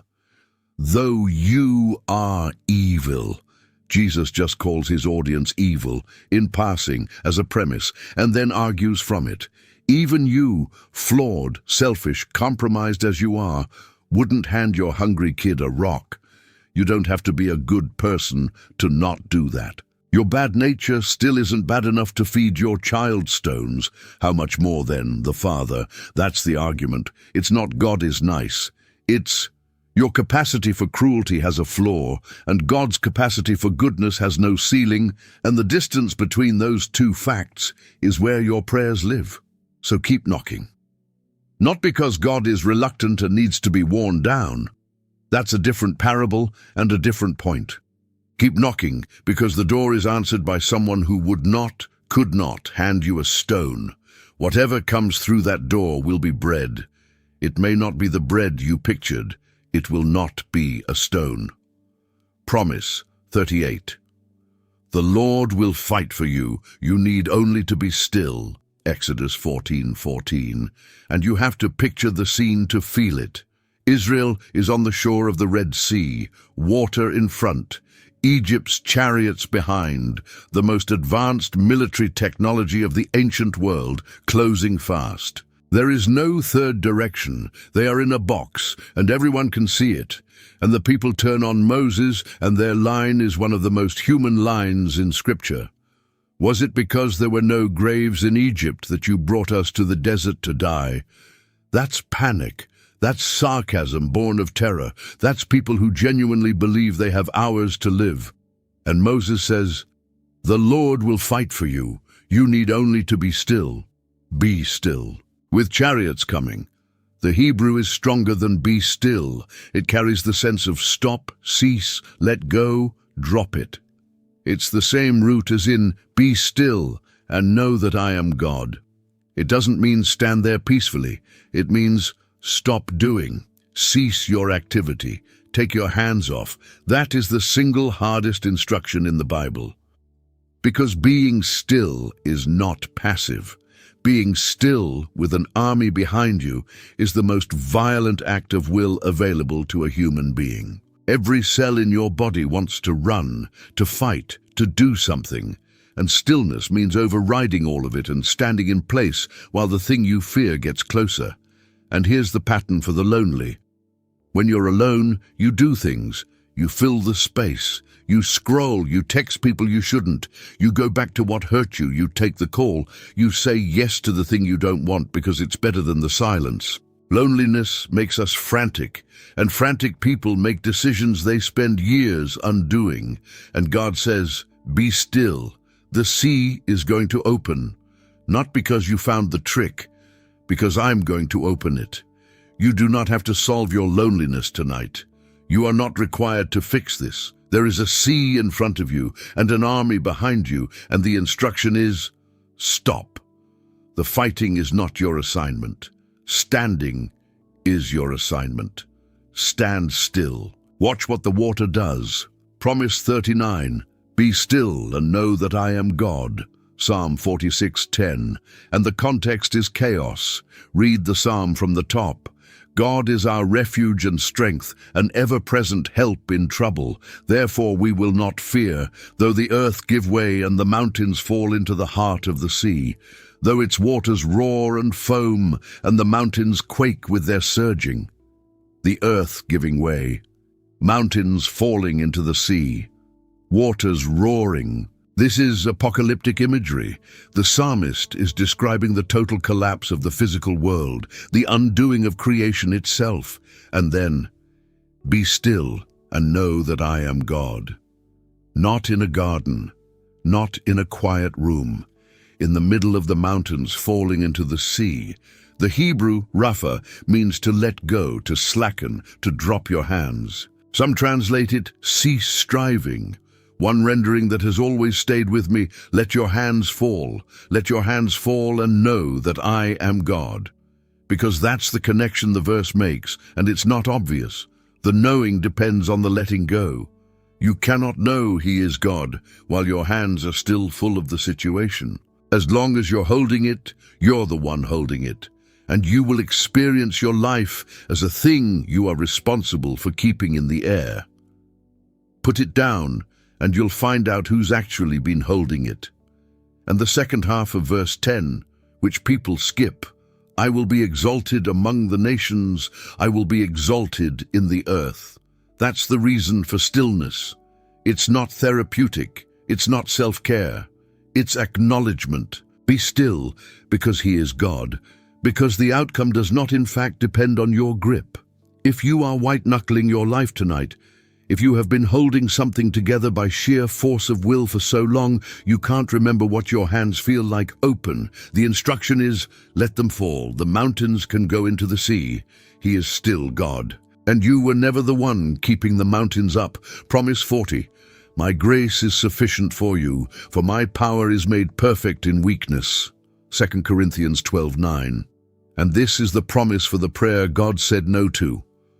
Paul had a thorn in the flesh. He never tells us what it was. Scholars have guessed for 2,000 years. Illness, eye trouble, persecution, a person. We don't know, and I've come to think that's deliberate, because it means everyone can put their own thing in the blank. And Paul says, 3 times I pleaded with the Lord to take it away from me. 3 times. And pleaded is not a mild word. This is begging, and God said no. Let that land. The Apostle Paul, the man who wrote a third of the New Testament, who was caught up to the third heaven, who planted the church across the empire, begged God 3 times for relief, and the answer was no. If God said no to Paul, then God saying no to you is not evidence of your standing with Him. But here's what He said instead. My grace is sufficient for you, for my power is made perfect in weakness. He didn't remove the thorn. He gave Paul something else, and He gave it in the present tense, is sufficient, not will be, right now. The grace is already the right size for the thing you are currently carrying, and made perfect in weakness. The word means brought to completion, brought to its full expression. God's power reaches its fullest form in weakness, not despite it, in it. Weakness is not the obstacle to God's power. It's the medium, which means your weakness tonight, the thing you'd most want removed, the thing you've begged 3 times or 3,000 times about, is not the reason God can't work. It's the material He works in. And Paul's conclusion is genuinely insane. Therefore I will boast all the more gladly about my weaknesses, so that Christ's power may rest on me. He stopped asking for the thorn to go. He started bragging about it. That's not resignation. That's a man who found out what the thorn was for. Your loneliness may be a thorn God does not remove. And I'm not going to pretend that's easy. Paul begged 3 times, which means he found it unbearable before he found it useful. But if it stays, it will not stay empty. Something will be made perfect in it. That's the promise, not the removal, the sufficiency. Part 6, the promises of company. Promise, 41. 2 are better than 1. Ecclesiastes 4:9-12. And Ecclesiastes is the most brutally honest book in the Bible, which is why this passage carries weight. 2 are better than 1 because they have a good return for their labor. If either of them falls down, one can help the other up. But pity anyone who falls and has no one to help them up. Also, if 2 lie down together, they will keep warm. But how can one keep warm alone? Though one may be overpowered, 2 can defend themselves. A cord of 3 strands is not quickly broken. Now, this is a hard passage for a lonely person, and I'm not going to pretend otherwise.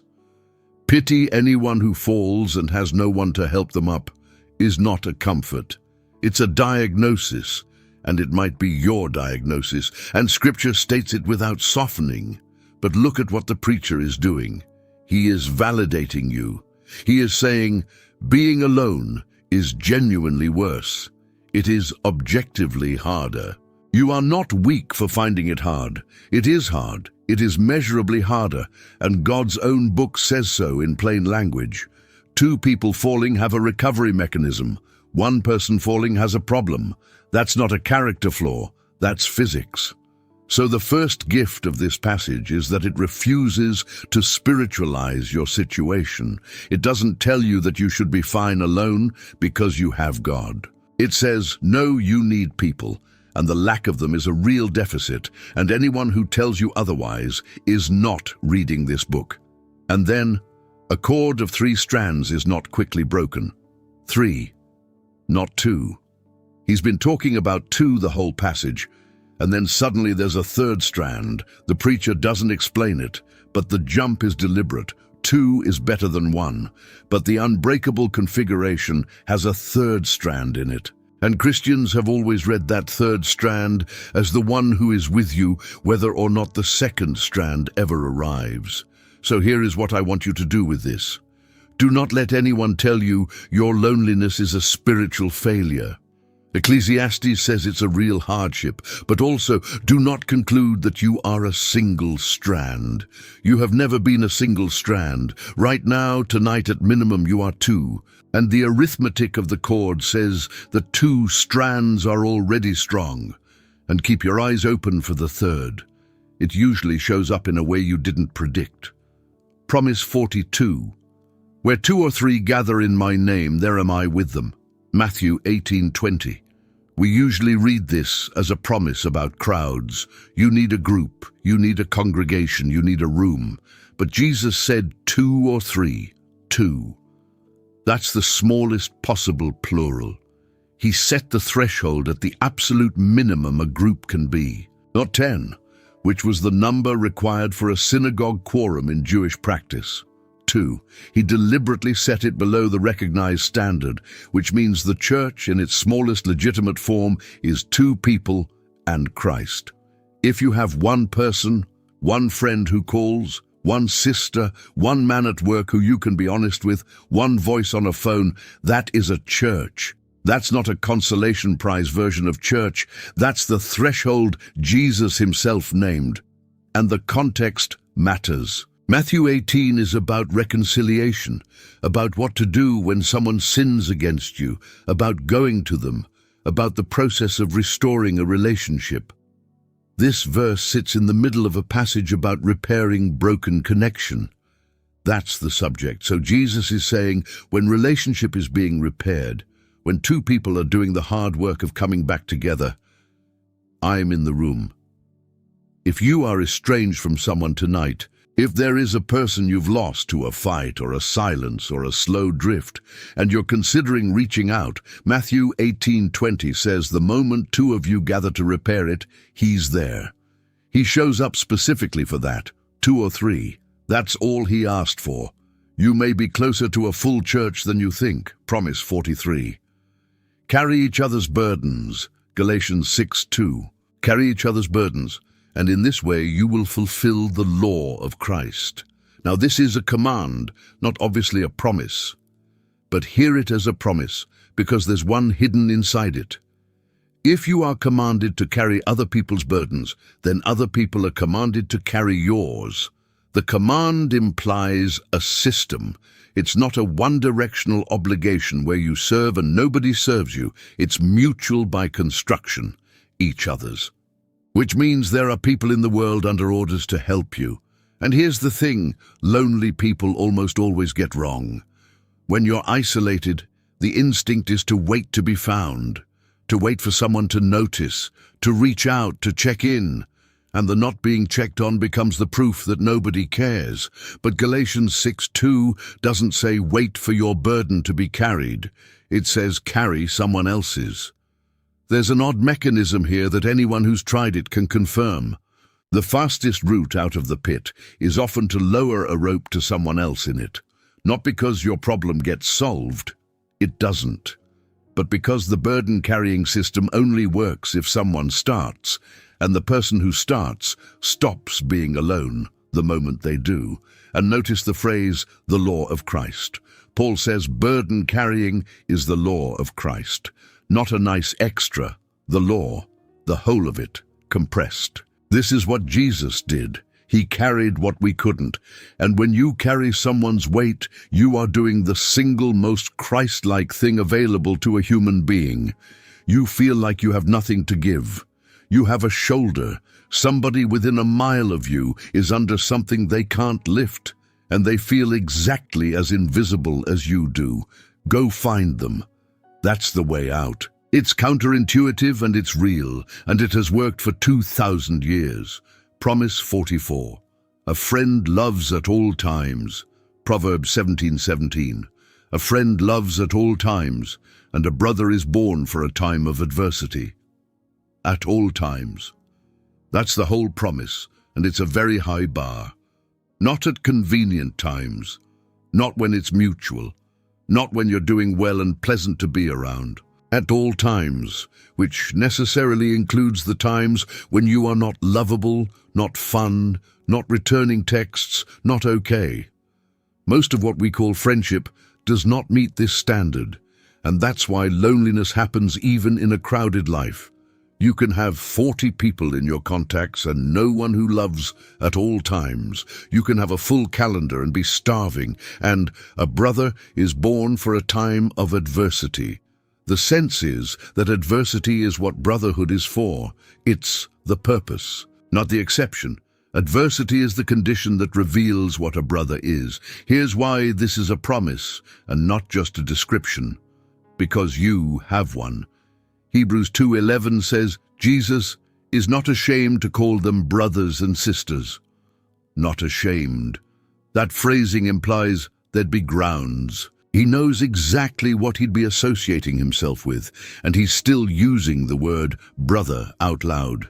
And Proverbs 18:24 puts it directly, there is a friend who sticks closer than a brother. Closer than a brother. That's the comparative. Closer than the strongest bond in the ancient world. So if you're taking inventory tonight and finding that nobody in your life loves at all times, I believe you. That's a real finding, and I won't argue with it. But your inventory is missing an entry. There is a friend on the list who has already demonstrated what at all times means, and he demonstrated it on the worst day in human history, and he hasn't revised the policy since. Promise 45. I no longer call you servants, I have called you friends. John 15:15, and this is the verse where the whole architecture of religion changes. I no longer call you servants because a servant does not know his master's business. Instead, I have called you friends, for everything that I learned from my Father I have made known to you. Servant to friend. That's a category change, and it's enormous. A servant has a function. A servant is defined by output. The relationship is transactional by design. You do the work, you receive the wage, and the master's inner life is none of your concern. A servant does not know his master's business, and that's not cruelty, that's the structure. And Jesus says, I'm dissolving that structure. You're friends now, and his reason for the reclassification is specific. Because I told you everything. Friendship is defined here by disclosure. The mark of a friend is that you know their business. You've been let in. So the difference between a servant and a friend, in Jesus' own definition, is that a friend knows what's going on. Now think about what that means. If you have ever felt that your relationship with God is a job, that you're an employee, that your standing depends on performance, that he tolerates you in exchange for output, Jesus terminated that arrangement personally in the upper room on the last night of his life. And he said it to Judas. Judas was in that room. Jesus said, I have called you friends, to a group that included the man who would sell him within hours. Then, in Gethsemane, when Judas came with the guards and kissed him, Jesus said, Friend, do what you came for. Friend, at the betrayal, to the betrayer. I don't fully know what to do with that, but I know this. If that word survived the kiss in the garden, there is nothing you have done that has changed your classification. You are not staff. You have never been staff. You are a friend, and he told you everything he knows. Part 7. The Promises for the Wilderness. Promise 46. I will lead her into the wilderness and speak tenderly to her. Hosea 2:14. And this reframes everything about the season you're in. Therefore I am now going to allure her. I will lead her into the wilderness and speak tenderly to her. Lead her into the wilderness. God does the leading. The wilderness is not where she wandered off to. It's where He took her. And why? To speak tenderly. The Hebrew for speak tenderly is literally speak to her heart. It's the language of courtship. It's what a young man does when he's trying to win a woman, the words you use when you're wooing someone. So God's stated purpose for the wilderness is romance. And look at the word allure. It means to entice, to persuade, to seduce. God is describing Himself as a suitor, drawing someone away from a crowd to have a conversation that could only happen in private. Why the wilderness? Because Israel had too many other lovers. Hosea's whole book is about a wife who kept leaving. Hosea was told to marry a woman who would be unfaithful and to keep taking her back, as a living illustration of God and Israel. And the diagnosis was that she couldn't hear him over the noise of everything else she'd attached herself to. So He takes her somewhere with no noise. The wilderness is not punishment in Hosea 2. It's a room with no distractions. It's God clearing the calendar. It's a place where, finally, there's nothing else to listen to. And then verse 15, there I will give her back her vineyards, and will make the valley of Achor a door of hope. The valley of Achor was the valley of trouble. It was where Achan was executed in Joshua, a place whose name was literally shame and disaster. And God says, I'll make that valley a door, not a detour around it. The valley itself becomes the doorway. If you are in a wilderness season, if everything got quiet in a way you didn't ask for, if the people fell away and the noise stopped, and you find yourself somewhere empty, consider that you may not have wandered here. You may have been led here by someone who has something to say to you that could not be said anywhere else, over anything else. He didn't bring you to the wilderness to punish you. He brought you here because you couldn't hear Him in town. Promise 47. He led them by a straight way to a city where they could settle. Psalm 107:7. And you need the verses before it. Some wandered in desert wastelands, finding no way to a city where they could settle. They were hungry and thirsty, and their lives ebbed away. Then they cried out to the Lord in their trouble, and He delivered them from their distress. He led them by a straight way to a city where they could settle. Finding no way to a city where they could settle. That's one of the best descriptions of loneliness I know. Not that they were suffering exactly, that they were unable to find the place where they could stop. They were moving, and there was nowhere that would hold them, no door with their name on it, nowhere to settle. Their lives ebbed away. The Hebrew suggests fainting, the soul draining out. It's the exhaustion of prolonged homelessness, not just the bodies, the selves. And then 4 words, then they cried out. That's the hinge. The whole psalm turns on it 4 separate times. It's a refrain. Wanderers cried out, prisoners cried out, the sick cried out, sailors in a storm cried out, and every single time He delivered them from their distress. The cry is what they had. It's all they had. They didn't fix anything. They didn't find the city. They made a noise. And then He led them by a straight way. A straight way. Look at that. They had been wandering. The word implies circling, going nowhere, retracing. And the path He put them on was straight, which means the wandering had a terminus, and the terminus was not a destination they found. It was a road He put them on. If you have been circling, if you feel like you have been going around the same problem, the same season, the same pain for years, covering enormous distance and arriving nowhere, the psalm says the circling ends with a cry, and what follows the cry is a straight line to a place you can stop. There is a city. There is a place where you settle, and the way there is straighter than the way you've been walking. Promise 48. I will restore to you the years the locusts have eaten. Joel 2:25. I will repay you for the years the locusts have eaten. Years, not days, years. Joel is writing after a locust plague, a real one, an ecological catastrophe that stripped the land bare. Locusts don't damage crops, they erase them. A swarm passes and there is nothing, not a reduced harvest, nothing. And the loss isn't one season, because the trees and vines take years to come back. That's why God says years. The plague was months, the damage was years. And he says, I will repay them. Now think about what that promise is claiming. Time is the one thing that cannot be given back. You can restore money, property, health, relationships, but not time. It only goes one way. Everyone knows this. It's the one loss that's structurally permanent.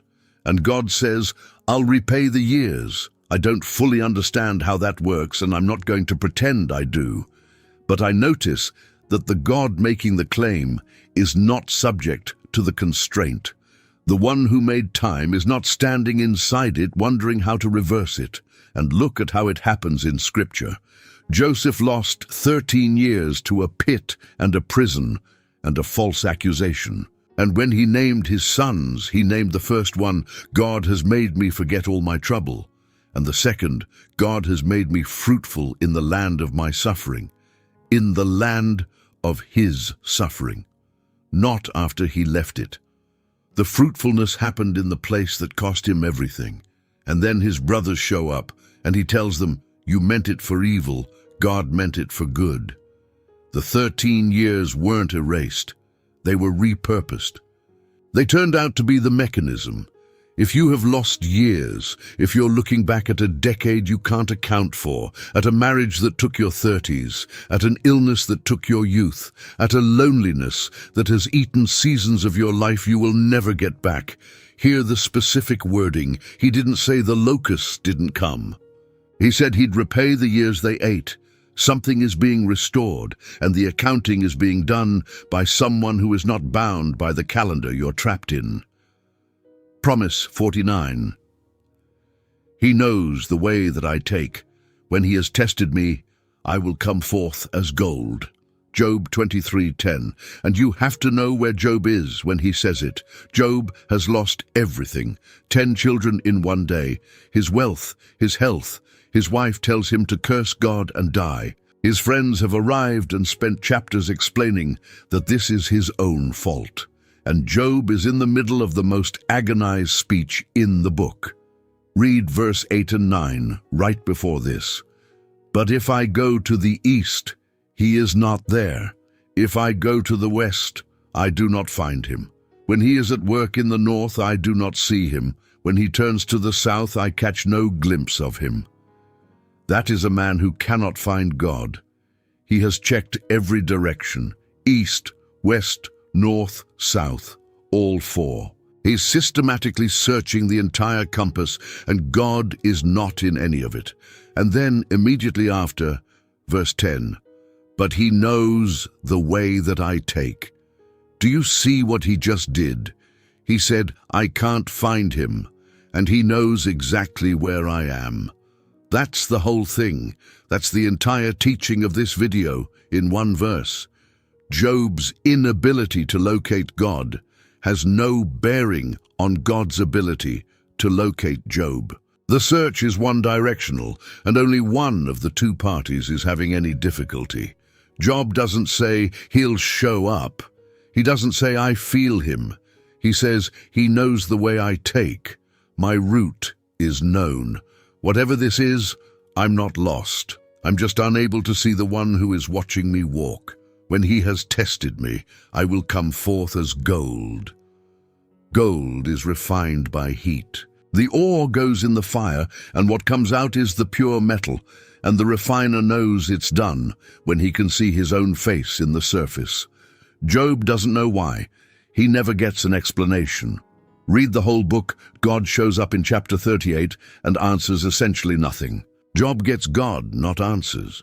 But from inside the worst suffering in Scripture, with all four directions empty, he says, he knows the way that I take.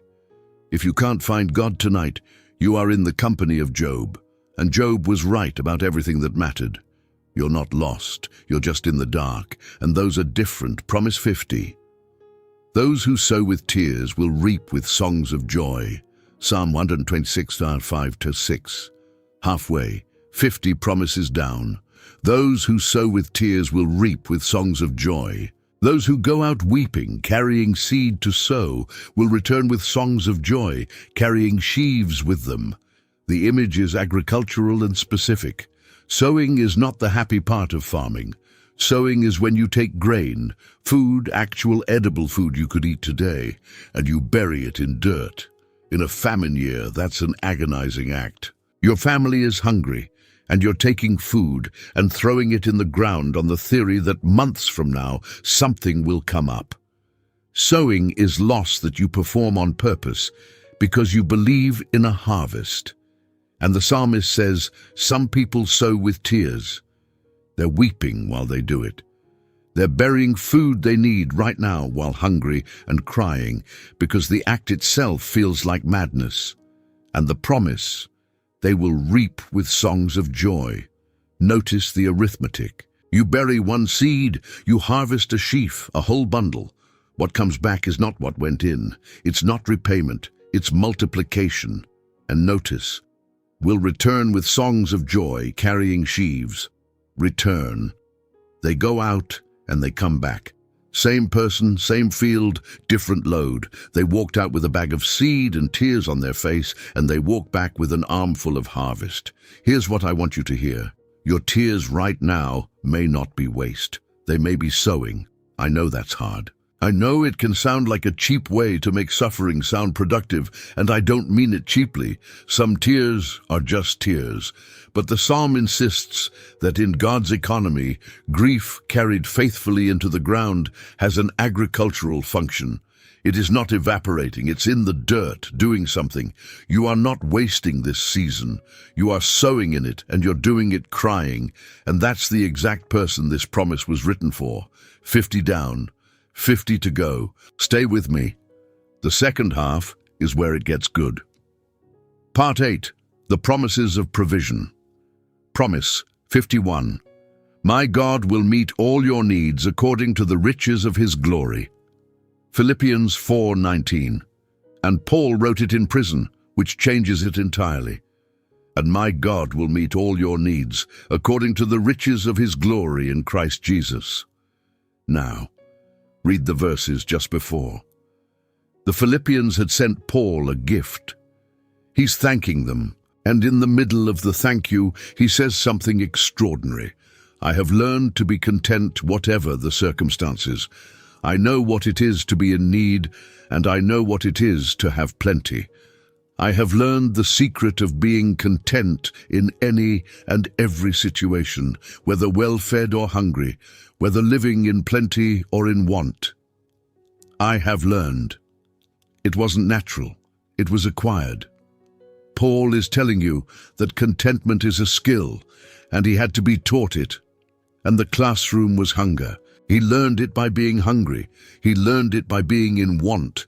The curriculum was deprivation. That's why when he says, my God will meet all your needs, you have to take it seriously. This is not a man who has never tested it. And the phrase, according to the riches of his glory, that's the standard of measure. Not out of his riches, which would just mean the source. According to, meaning proportionate to. The supply is scaled to his wealth, not to your emergency. If a billionaire gives you $100, that's out of his riches. If he gives according to his riches, the number is very different. And all your needs, not wants. Paul is precise. He's not promising you the life you wanted. He's promising sufficiency. And he's promising it from a jail cell where he had almost nothing and had learned to be content anyway. If your need tonight is companionship, if what's missing is a person, then that need is on the list. Loneliness is not a luxury complaint. God made you needing people. He said it himself before the fall, before anything went wrong. It is not good for the man to be alone.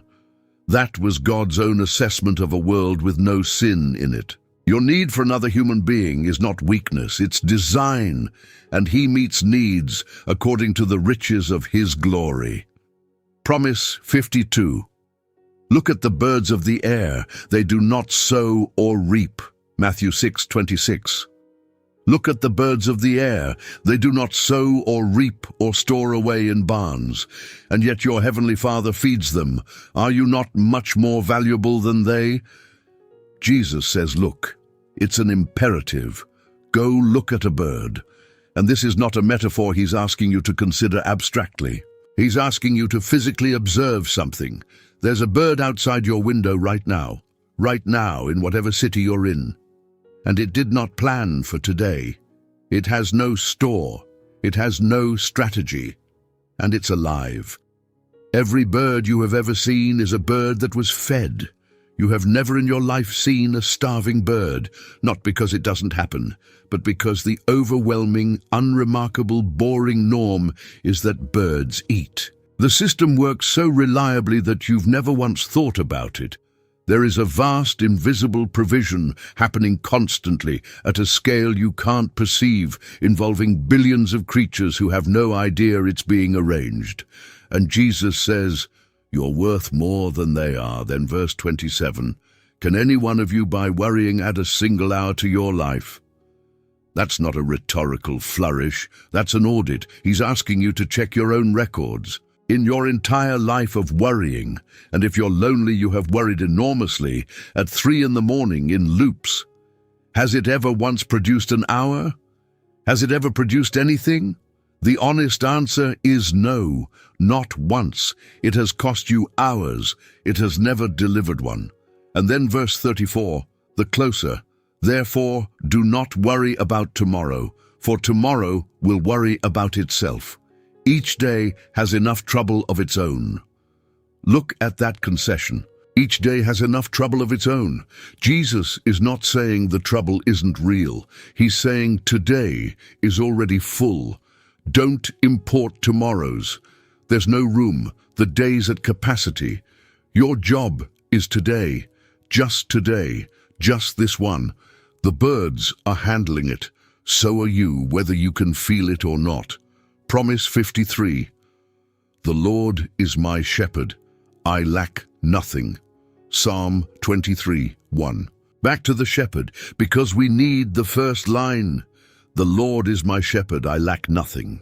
Some translations, I shall not want. The Hebrew means, I will not lack. I will not be in need. Now, David is making a claim that his life did not obviously support. He wrote psalms from caves. He was hunted for years by a king. He lost a child. His own son led a rebellion against him, and he had to flee his own capital on foot, weeping, barefoot, going up the Mount of Olives with his head covered. And he says, I lack nothing. He's not claiming he had everything he wanted. He's claiming a shepherd. And here's the logic of the psalm. The possession of the shepherd is the lack of nothing. It's not that David had a shepherd and also had everything. It's that having the shepherd is what lacking nothing means. The first clause is the reason for the second, and it's the only reason offered. Sheep are not smart animals. They don't find water, they don't find pasture. They wander into ravines and get stuck on their backs and cannot get up. That's a real thing, a cast sheep, unable to right itself, and it will die there unless a shepherd comes and rolls it back onto its feet. The sheep's entire welfare is external to the sheep.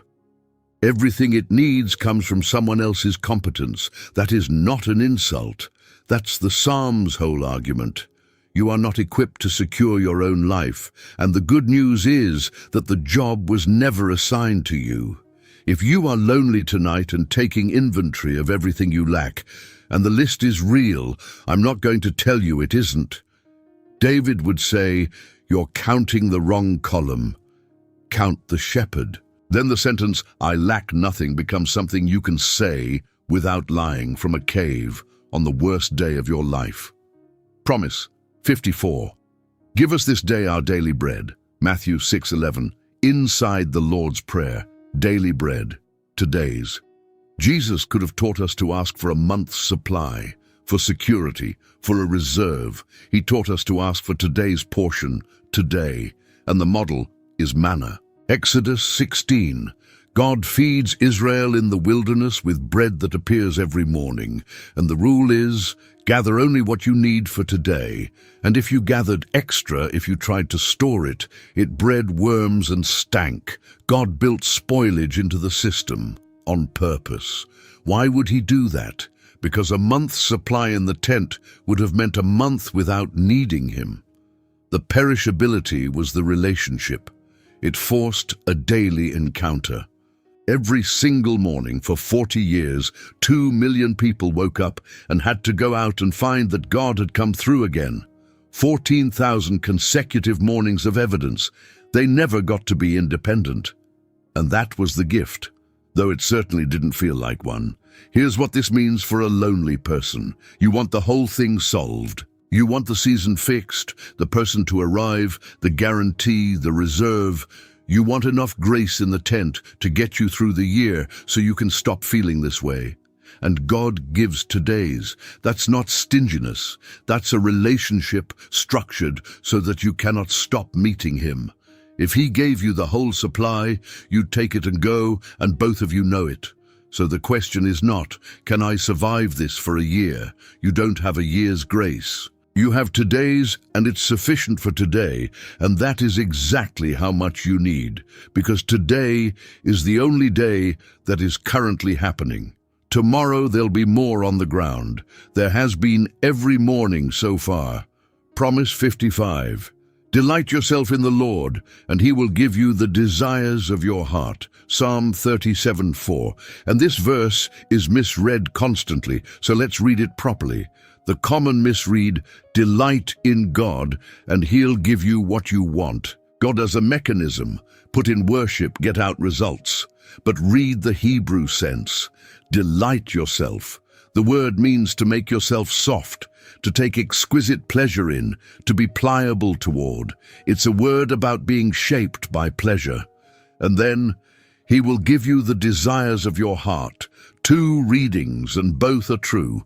He gives you what you desire, or he gives you the desires themselves.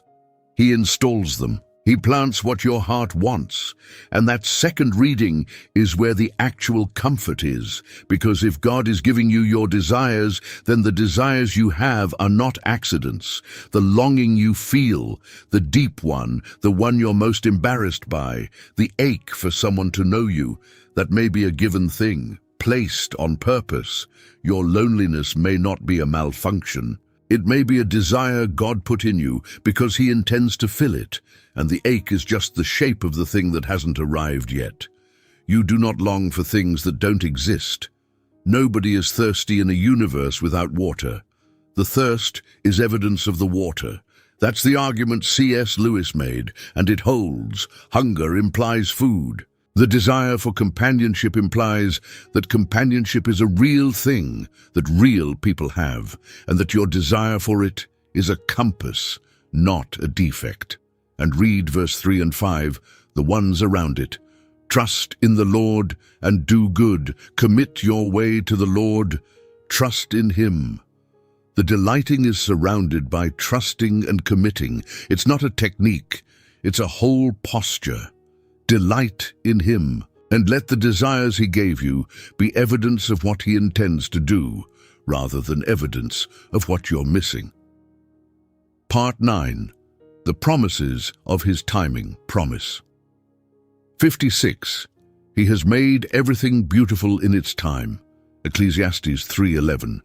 And the second half of the verse is the part nobody quotes. He has made everything beautiful in its time. He has also set eternity in the human heart, yet no one can fathom what God has done from beginning to end. 3 claims, and their intention, and the preacher lets them stay in tension. 1.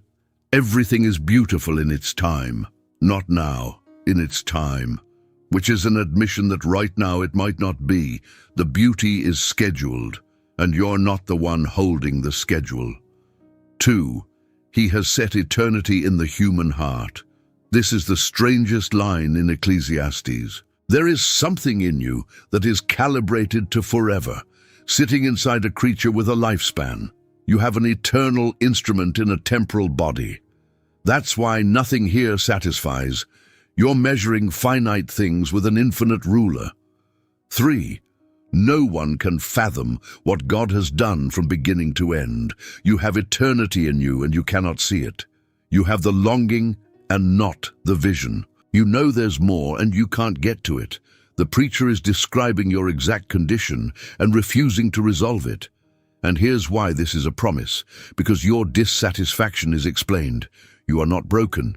You are correctly calibrated equipment in an environment it wasn't designed for. The reason nothing fills the hole is that the hole is eternity-shaped and everything on offer here is temporary.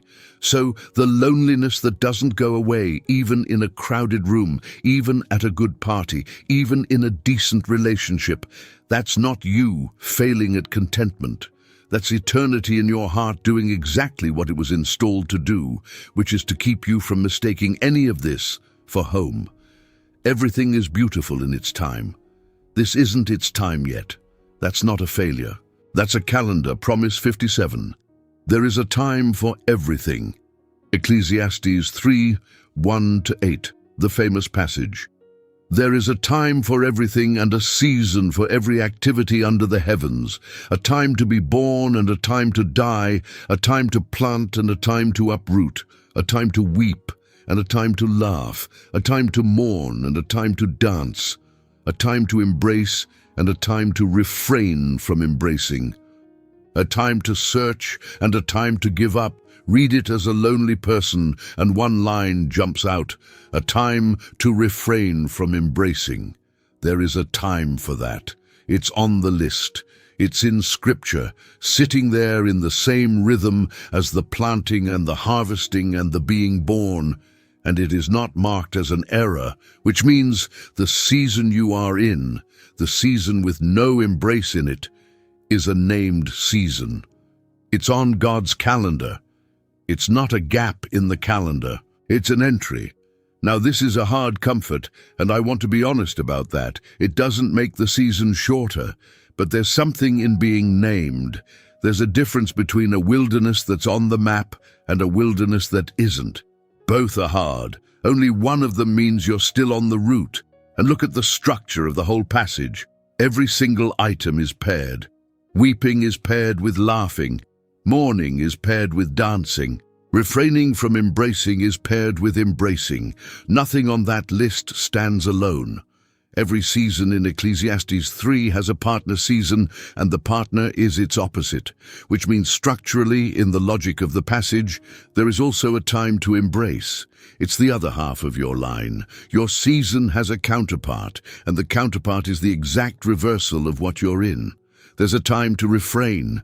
You're in it. It's real, and it's named, and it's hard. And it is one half of a pair. Promise 58. Wait for the Lord. Be strong and take heart. Psalm 27:14. Wait for the Lord. Be strong and take heart and wait for the Lord. He says it twice. Wait, then wait again, with be strong and take heart wedged between them. Like the strength is what you need in order to keep waiting, because waiting takes strength. We think of waiting as passive, as the absence of action, as what you do when you can't do anything. But the psalmist puts be strong in the middle of it, which means waiting is exertion. It costs something. It's work. The Hebrew for wait, kava, is related to the word for a cord or a rope. The root sense involves tension, twisting, being stretched taut. It's not idle. It's a rope under load. Waiting on God is a rope pulled tight between 2 points, holding tension, not slack. And read the verse before it, because it's a confession. I remain confident of this. I will see the goodness of the Lord in the land of the living. In the land of the living, not after I die, not in heaven, here. David is saying, I expect to see God's goodness in this life, on this earth, in this body, before this is over. That's a defiant sentence. That's a man refusing to concede that the good part is only in the next world. And then, wait for the Lord. Here's what I want you to take. Your waiting is not nothing. It is the single most misunderstood spiritual discipline there is, because it looks identical to doing nothing, while being one of the most demanding things a person can do. Nobody applauds waiting. There's no evidence of it. You cannot show anyone you're waiting. But God calls it strength. He put "be strong" right in the middle of it, twice surrounded by weight, like the waiting is the wall and the strength is the mortar. You are not doing nothing. You are holding a rope under tension. That's an act of faith, and it counts. Promise 59. Those who hope in the Lord will renew their strength. Isaiah 40:31. And the order of the images is backwards, which is the point. But those who hope in the Lord will renew their strength. They will soar on wings like eagles. They will run and not grow weary. They will walk and not be faint. Soar, run, walk.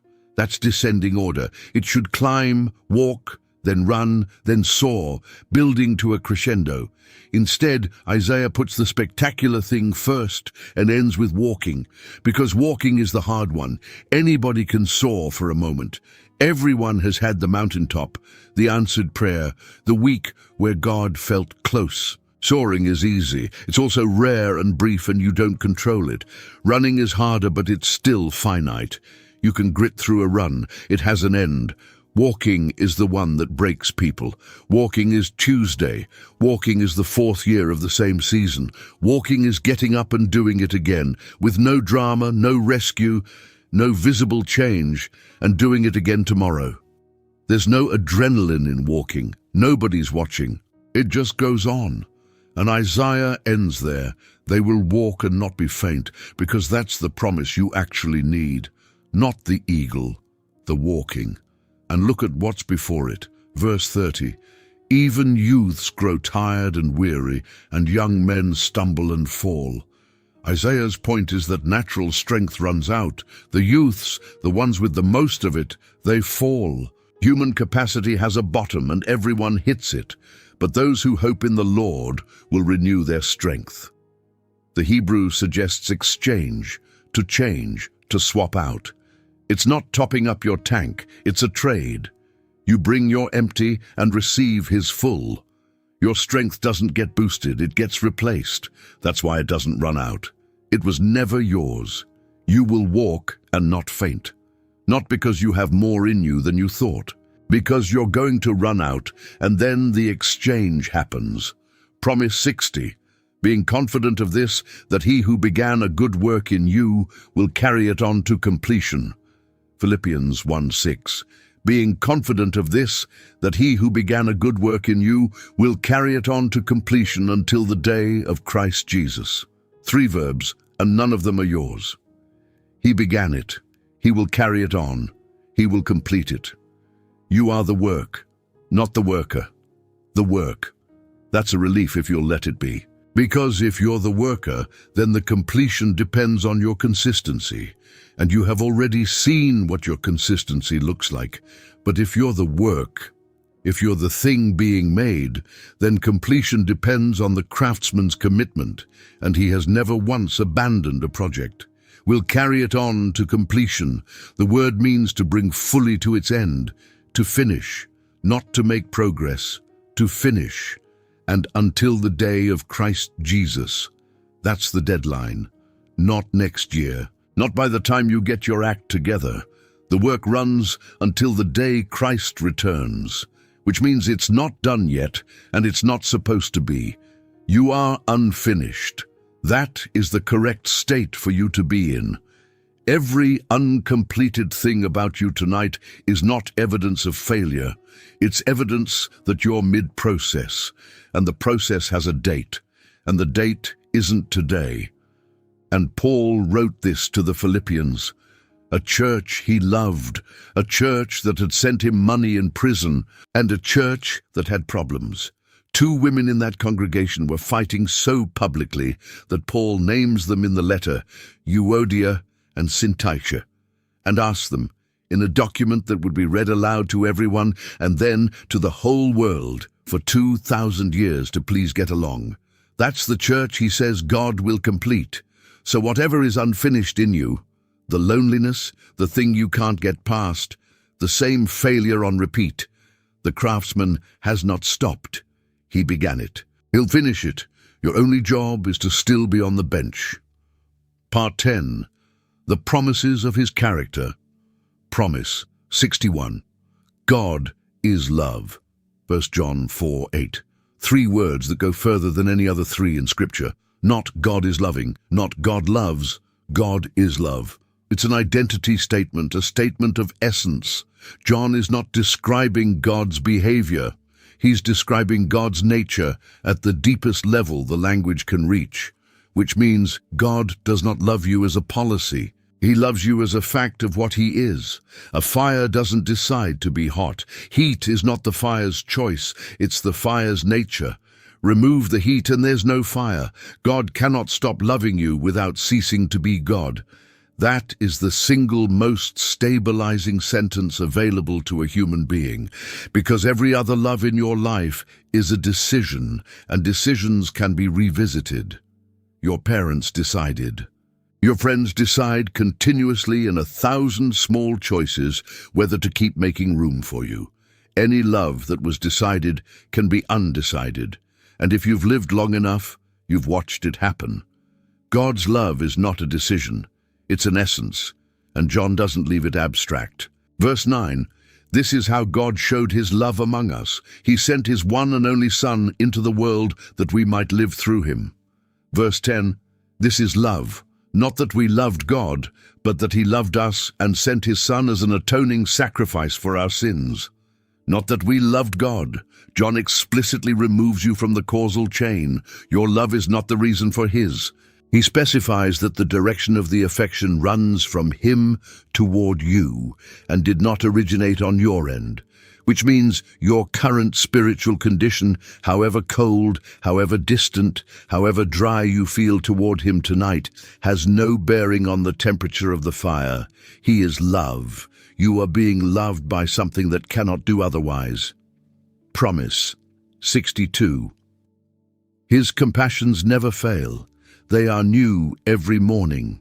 Lamentations 3:22-23. And you have to know what book you're in. Lamentations. The title tells you everything. It's a funeral dirge for Jerusalem. 5 poems written in the smoking ruins of a destroyed city. The temple is burned. The walls are down. The people are dead or deported. It is the single darkest book in the Old Testament, and it doesn't resolve. It ends on a question mark, and chapter 3 is the bottom. Read what comes before verse 22. He has driven me away and made me walk in darkness rather than light. He has besieged me and surrounded me with bitterness and hardship. He has made me dwell in darkness like those long dead. He has walled me in, so I cannot escape. He has weighed me down with chains. Even when I call out or cry for help, he shuts out my prayer. That's the man, that's who's speaking. He says God has walled him in, chained him, and read that last line again, shuts out my prayer. This is a person accusing God of not listening.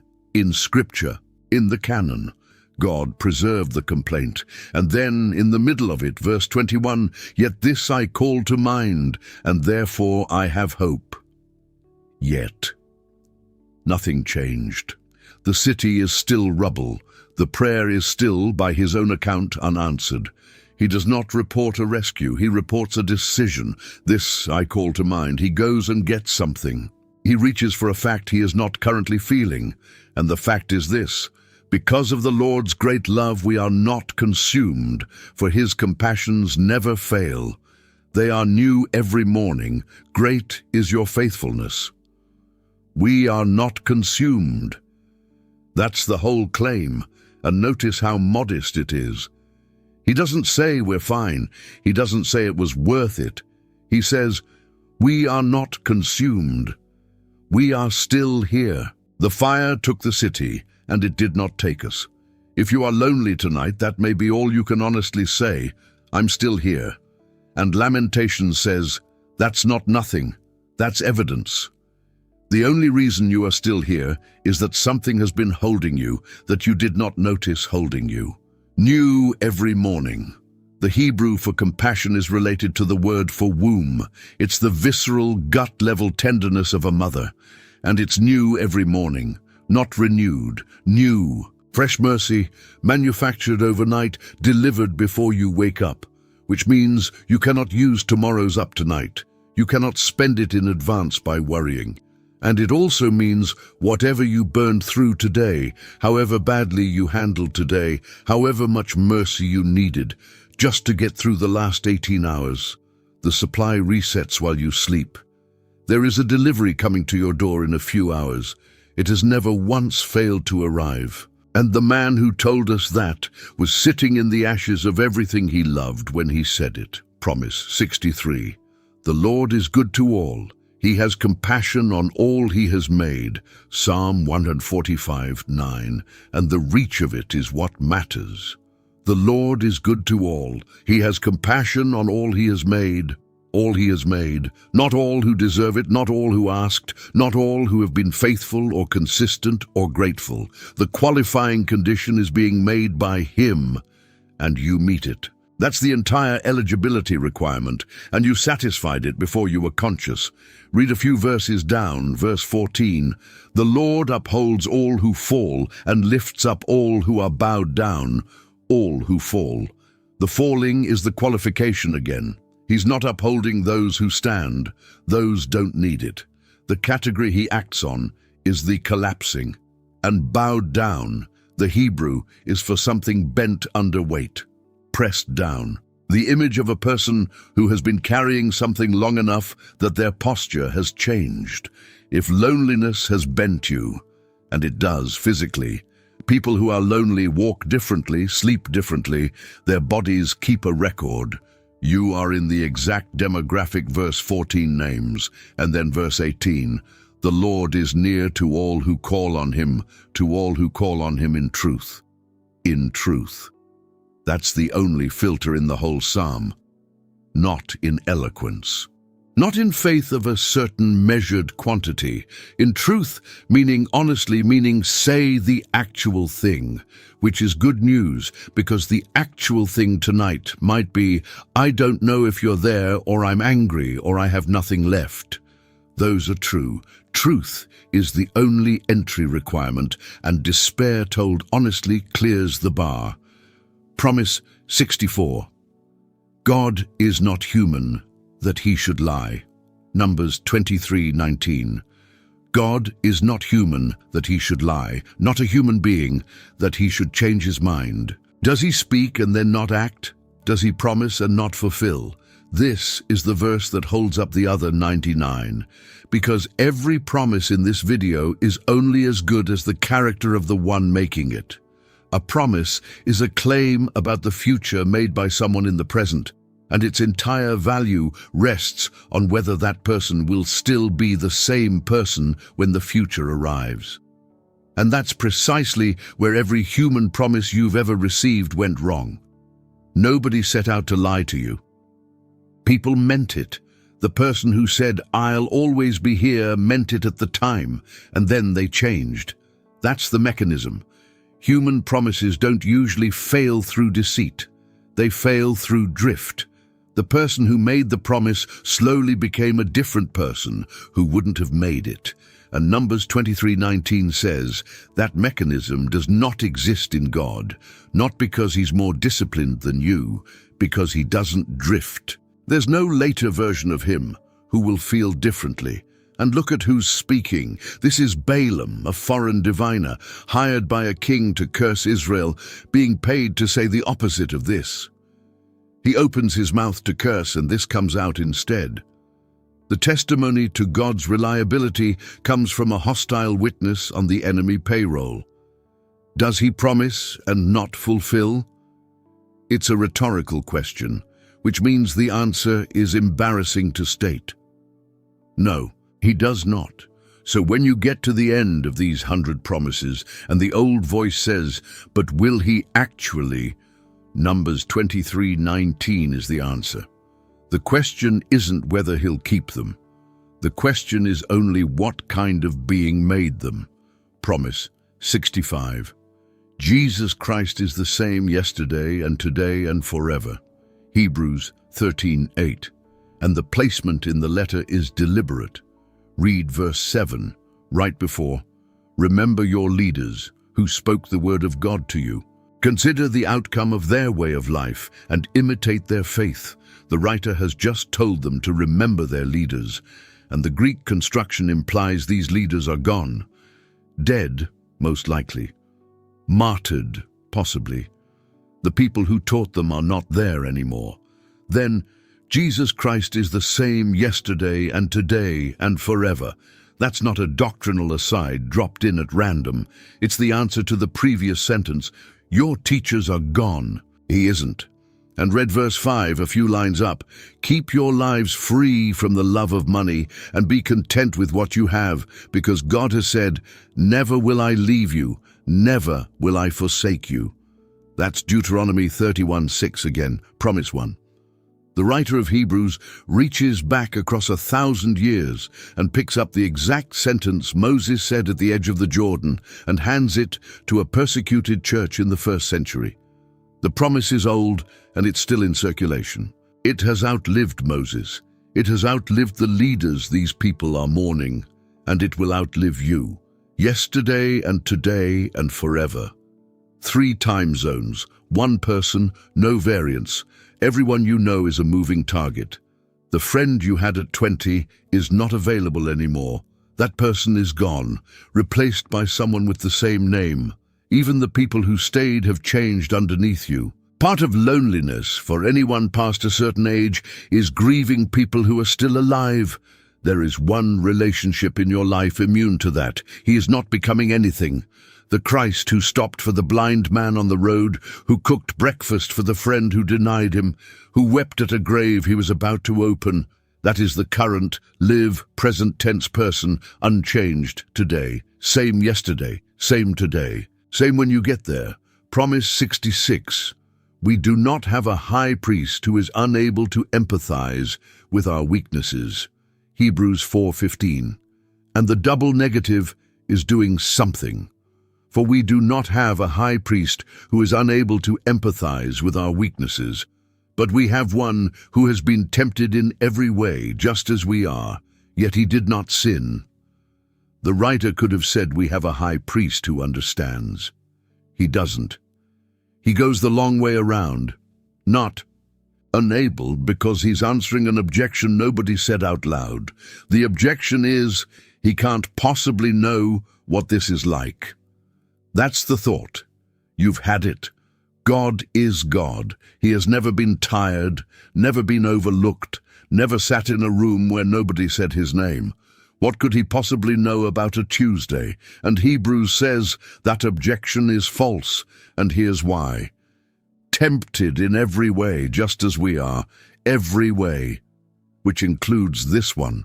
Jesus knew loneliness as a lived condition, not a doctrine.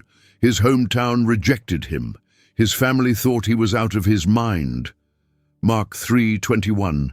His own relatives went to seize him because they thought he'd lost it.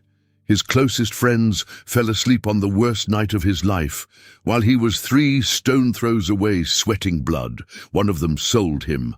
One denied him with cursing. All of them ran, and on the cross he experienced the one form of loneliness you have never experienced and never will, the withdrawal of the Father. My God, why have you forsaken me? He said it, out loud, in public, quoting a psalm about a man who felt abandoned because it was the only vocabulary that fit.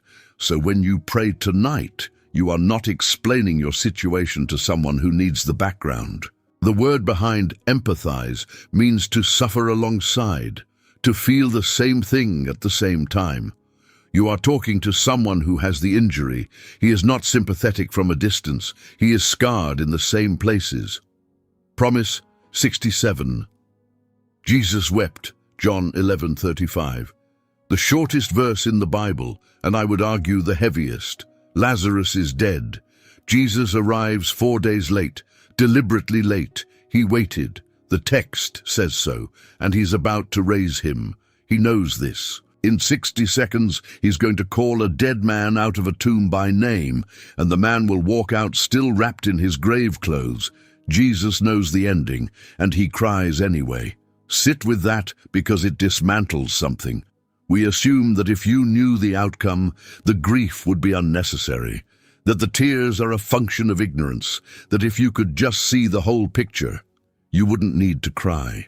And every well-meaning person who has ever told you don't cry, it'll be okay, is operating on that assumption.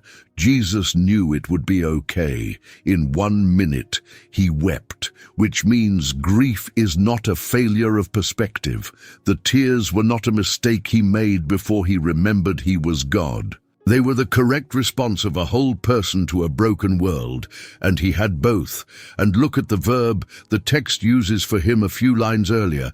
He was deeply moved in spirit and troubled.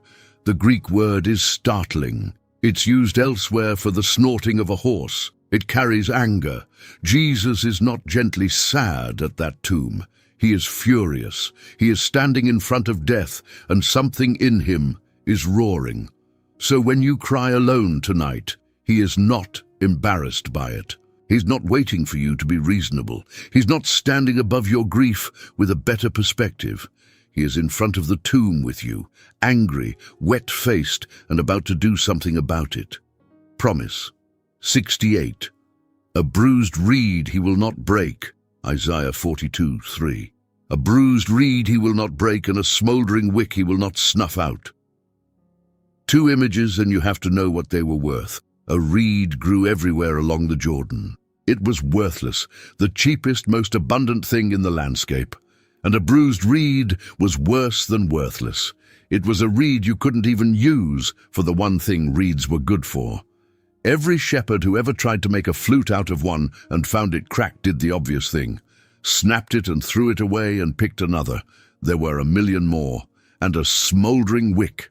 A lamp wick that has gone out and is just producing smoke. It's not giving light, it's giving stink. The obvious move is to pinch it and put a new one in. Both images are things whose usefulness has ended and whose disposal costs nothing. And Isaiah says, he won't break it, he won't snuff it.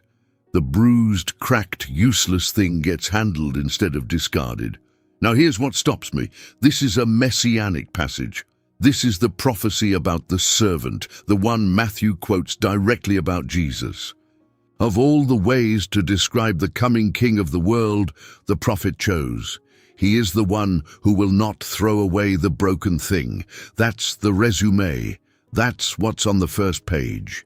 If you feel used up tonight, if you feel like you're producing smoke instead of light, like whatever you once offered people you can't offer anymore, like you have become the kind of thing a reasonable person would replace. You are specifically and by name the demographic the Messiah was prophesied to handle differently. He is not looking for a better reed. There are a million better reeds. He is holding the cracked one. Promise 69. Come to me, all you who are weary and burdened. Matthew 11:28-30. And you have to hear who's invited. Come to me, all you who are weary and burdened, and I will give you rest. All. The only entrance requirement in the sentence is exhaustion. This is the most open invitation in Scripture, and it is addressed to a qualification you already have. You don't need to be good. You don't need to have it together. You don't need to have prayed correctly or believe sufficiently. You need to be tired. You're tired. You're in.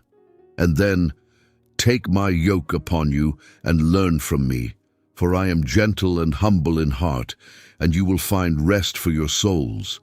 For my yoke is easy and my burden is light. Now, a yoke is a beam. It goes on the neck of 2 oxen so they pull together. That's the whole design. A yoke is a 2-animal instrument. There is no such thing as a single yoke. The word means the thing that joins. So when Jesus says, take my yoke, he is not handing you equipment. He is offering to get in the other side of it. And here's what any farmer knew. You paired a young ox with an older one. The young one didn't know the field. It pulled wrong, it drifted, it panicked, and the old ox just walked. The yoke meant the young one couldn't wander far and couldn't carry more than its share because the beam distributed the weight to the animal that could take it. My yoke is easy. The word means well-fitted, custom, not easy as in light, easy as in made for you, no chafing, no wrong angles. You are not being asked to carry less. You're being asked to stop pulling alone. And the reason he gives, for I am gentle and humble in heart, is the only time in all 4 Gospels that Jesus describes his own inner character. He said a lot about his mission, his Father, his identity. Once, exactly once, he tells us what he's like inside, and what he tells us is, I'm gentle. That's what's waiting when you come, not an evaluation. Gentleness. Promise. 70. He remembers that we are dust. Psalm 103:14. For he knows how we are formed. He remembers that we are dust. This is the promise for the person exhausted by their own failure. He knows how we are formed. The word is the potter's word. He knows because he shaped it. He has his fingerprints on the clay. Nobody has to file a report with God about your limitations. He built them. He remembers that we are dust. He remembers, which implies he factors it in. It's not a fact he has to be reminded of at your trial. It's already in the calculation. And this is the thing you don't do for yourself. You forget your dust constantly. You hold yourself to a standard appropriate for a machine. You expect to function identically on 4 hours of sleep and 8, in grief and in peace, in year 1 of loneliness and year 6. And when you can't, you file it under character failure. God doesn't. God looks at you at the end of a day you barely survived and thinks, dust. Of course. That's what I made. And read the verses around it, because this is where the psalm is going. As a father has compassion on his children, so the Lord has compassion on those who fear him. And as far as the east is from the west, so far has he removed our transgressions from us. East from west, notice, not north from south. North and south have poles. There's a fixed distance, and if you go far enough north, you start going south. East and west never meet. There's no pole. You can travel east forever and never once begin traveling west. He chose the axis with no limit. You are dust, and he knows, and he remembers, and the distance he has put between you and your worst day is on the only axis in geometry that doesn't close. Part 12. The Promises of Strength, Promise. 71. I can do all this through him who gives me strength. Philippians 4:13. And this is the most abused verse in the New Testament, so let's take it back. Athletes put it on their eye black. It gets printed under photos of people winning things. And the implied meaning is, with God, I can achieve anything. Read the verse before it. The one Paul wrote it as the conclusion to, I know what it is to be in need, and I know what it is to have plenty. I have learned the secret of being content in any and every situation, whether well-fed or hungry, whether living in plenty or in want. I can do all this through him who gives me strength. All this, the all things, is not a mountain. It's not a record, it's not a promotion. The all things is being hungry without falling apart. The all things is having nothing and not being destroyed by having nothing. Paul is in prison, writing about learning to be content, and the triumphant conclusion he reaches is, I can survive both of these states through Christ. That's the verse. And it is so much better than the eye black version, because the eye black version is useless to you tonight. You don't need a verse about winning. You need a verse about getting through a Tuesday in a season that is not turning. That's what this is. This is the verse for enduring things, written by a man in chains about the specific skill of being okay in circumstances that are not okay. Through him who gives me strength. The verb means to infuse power into, to pour strength in. It's continuous. not a one-time deposit, an ongoing infusion, arriving at the rate it's needed. You can do this, not because you're strong, because there is a supply line, and it terminates in you, and it was written about by someone who tested it in a cell. Promise 72. The joy of the Lord is your strength. Nehemiah 8:10. And the scene is remarkable. The exiles have come back. The wall is rebuilt, and Ezra stands up on a wooden platform and reads the law out loud to the whole assembled nation, for hours, from daybreak until noon, and they weep, because they hear it, and they realize how far they've been from it. The whole nation is standing there sobbing, because the law read aloud is an indictment, and they know it. And Nehemiah says, "Do not grieve, for the joy of the Lord is your strength." Now look at the phrase, the joy of the Lord. It's ambiguous in the Hebrew, deliberately.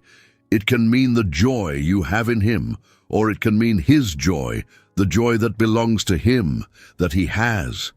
And I think it's the second one, and I think that's the whole point. Your joy is not your strength. Your joy is a variable, your joy is weather. Some nights you have none at all, and if your strength ran on your joy, you'd be dead already. But His joy is not a variable.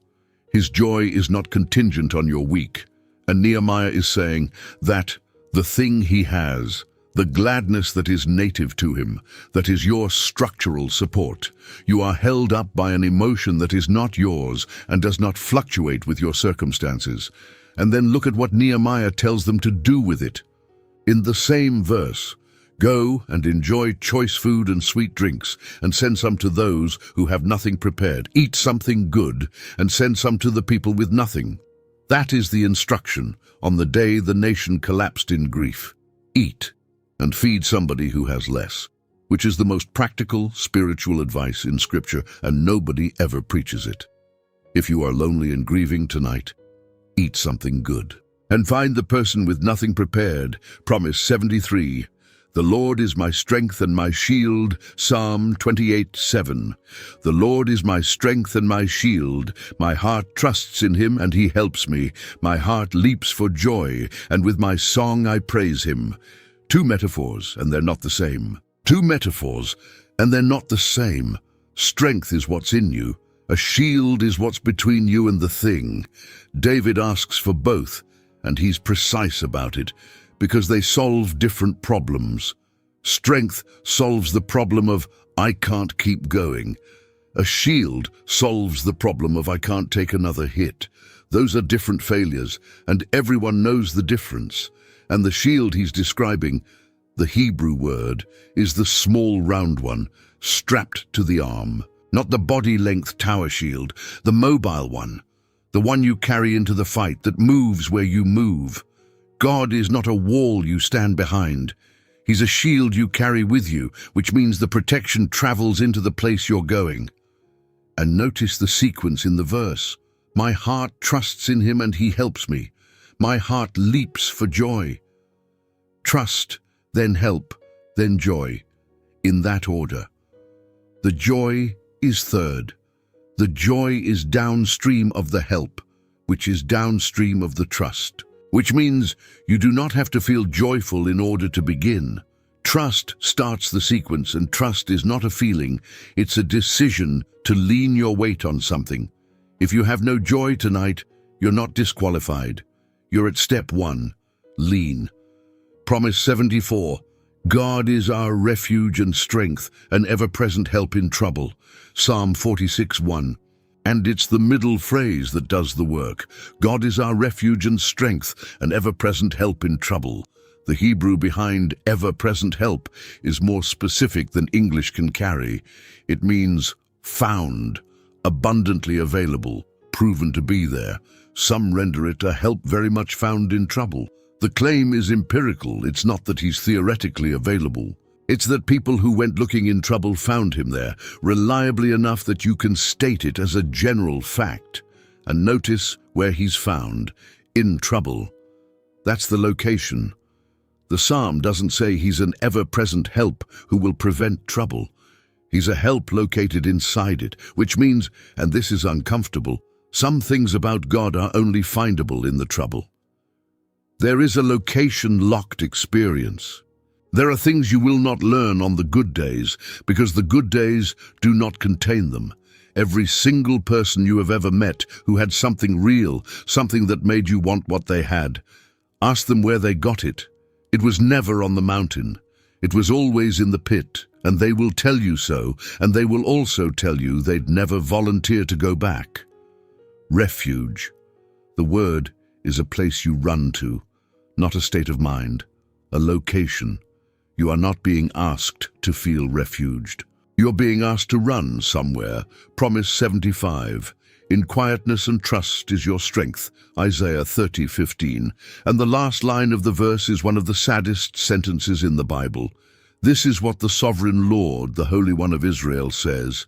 In repentance and rest is your salvation. In quietness and trust is your strength. But you would have none of it. But you would have none of it. God offers the thing and the people decline.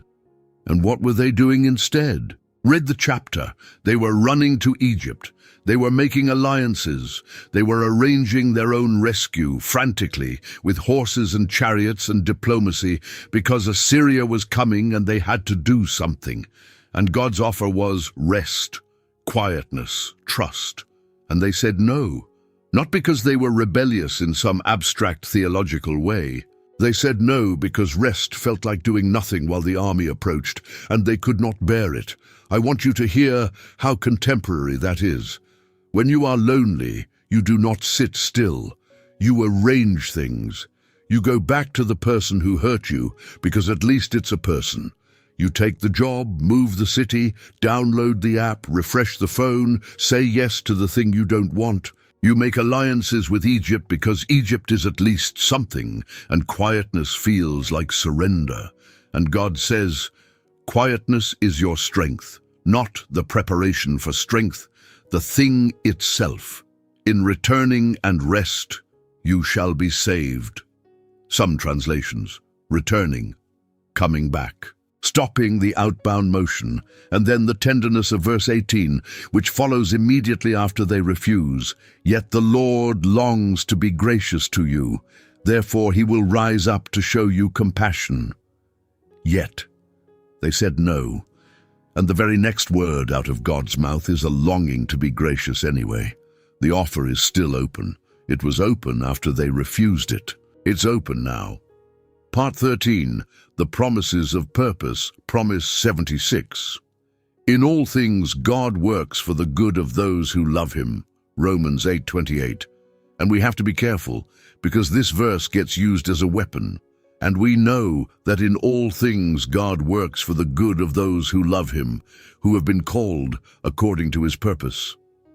People say this at funerals.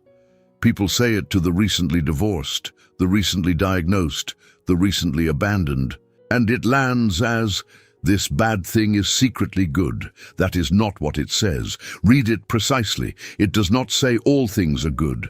It says God works in all things for good. There are three separate elements: the things, God's work, and the good, and the verse does not collapse them. Your loneliness is not good. It is not good. God does not say it is. God says he is working in it, and works. The Greek is synergio. It's where we get synergy. It means to work together with. The image is combination of things being brought into cooperation that would never cooperate on their own.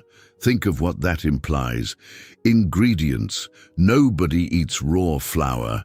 Nobody drinks raw egg. Nobody takes a spoonful of baking soda. Individually, half the components of anything good are inedible or foul. The synergy is what makes them into something, and no amount of staring at the flour will show you the bread. And notice Romans 8:28 sits directly after 8:26. The wordless groans. Paul puts them next to each other on purpose. The order is, you don't know what to pray. The Spirit groans for you, and God is working all of it together. The promise about good coming is addressed to people who are too wrecked to form sentences. That's the audience, not the people who understand. The people groaning, so I will not tell you this is good. I'll tell you what Paul actually claimed, which is stranger and better. It is being worked. Something is being made. And you are not able to see the loaf from inside the flour. Promise 77. You intended to harm me, but God intended it for good. Genesis 50:20. And this is Romans 8:28 with a face and a name on it. Joseph, standing in front of the brothers who threw him in a pit and sold him to slavers and told their father he was dead. It's been decades. Their father has just died, and now they're terrified. They think the only thing keeping Joseph from revenge was Jacob, and Jacob is gone. And they come and throw themselves down and offer to be his slaves. And Joseph weeps and says, You intended to harm me, but God intended it for good to accomplish what is now being done, the saving of many lives. Look at what he does not do. He does not say it wasn't that bad. He does not say you meant well. He does not say I've decided to see it positively. He names the crime accurately. You intended to harm me. That was your intent. It was evil. I'm not revising the record. And then, in the same sentence, without contradiction, God intended it for good. Two intentions running through one event, both real, neither cancels the other. That's the whole doctrine, right there, from a man who lived it for 22 years without knowing the ending. Because remember, Joseph did not have this speech in the pit. He did not have it in Potiphar's house or the prison. He got it at the end, looking backward, and for 2 decades all he had was the pit with no interpretation attached. Which means, if you are in the middle of it, you are not supposed to be able to say Genesis 50:20 yet. Joseph couldn't. He said it in retrospect, and he had to live the whole thing forward in the dark first, the same way you're doing. You may not get the sentence until later. It's still true now. Promise 78. Blessed are those who mourn, for they will be comforted. Matthew 5:4. And you have to see what Jesus is doing with the whole list. The Beatitudes are not instructions. Nobody reads, Blessed are the poor in spirit, as a command to go be poor in spirit. They're announcements. Jesus is standing in front of a crowd and naming who's blessed. And the names he calls are the exact ones nobody would have called. The poor, the mourning, the meek, the hungry, the persecuted. He's not telling them to become these things. He's telling them that these things are not what they thought they were. Blessed are those who mourn. Now, mourning was not a private state in that world. It was public, and it was disqualifying. A mourner was ritually set apart, wearing sackcloth, ashes on the head, torn clothes, outside the ordinary flow of life. They were the visibly unlucky, the people you avoided at a wedding. And Jesus says, those are the blessed ones, for they will be comforted. Passive voice. Look at it. Not they will find comfort, not they will comfort themselves. They will be comforted by someone else, someone unnamed in the sentence, someone doing the comforting to them. They are not the agent. They are the recipient. And the Greek word for comfort is parakaleo, to be called alongside. It's the same root as paraclete, the name Jesus gives the Holy Spirit in John 14. The comfort is not a feeling that gets delivered. It's a person who comes and stands next to you. So if you are mourning tonight and loneliness is mourning, you are grieving something, a person, a version of your life, a future you thought you'd have. Jesus has already, publicly, in front of a crowd, called you blessed. You didn't feel it, he said it anyway. He wasn't describing your Tuesday, he was announcing your category.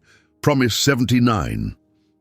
The sufferings of this present time are not worth comparing, Romans 8:18, and Paul chooses his words like an accountant. I consider that our present sufferings are not worth comparing with the glory that will be revealed in us. I consider, the Greek is a calculating word. It means to reckon, to compute. to run the numbers. Paul is not being poetic, he's doing arithmetic and reporting the result. And the result is not worth comparing. The comparison isn't close enough to be worth performing. It's not that glory wins by a lot, it's that the operation doesn't produce a meaningful ratio. Now, this could be obscene coming from anyone else. If a comfortable man said this to you tonight, you'd be right to walk out. But go back to Paul's ledger. 5 times 39 lashes, 3 beatings with rods, stoned and dragged out of a city and left for dead, 3 shipwrecks, a night and a day adrift in open sea, constant danger, hunger, thirst, cold, exposure, years in prison, and eventually a sword. That's the man doing the math.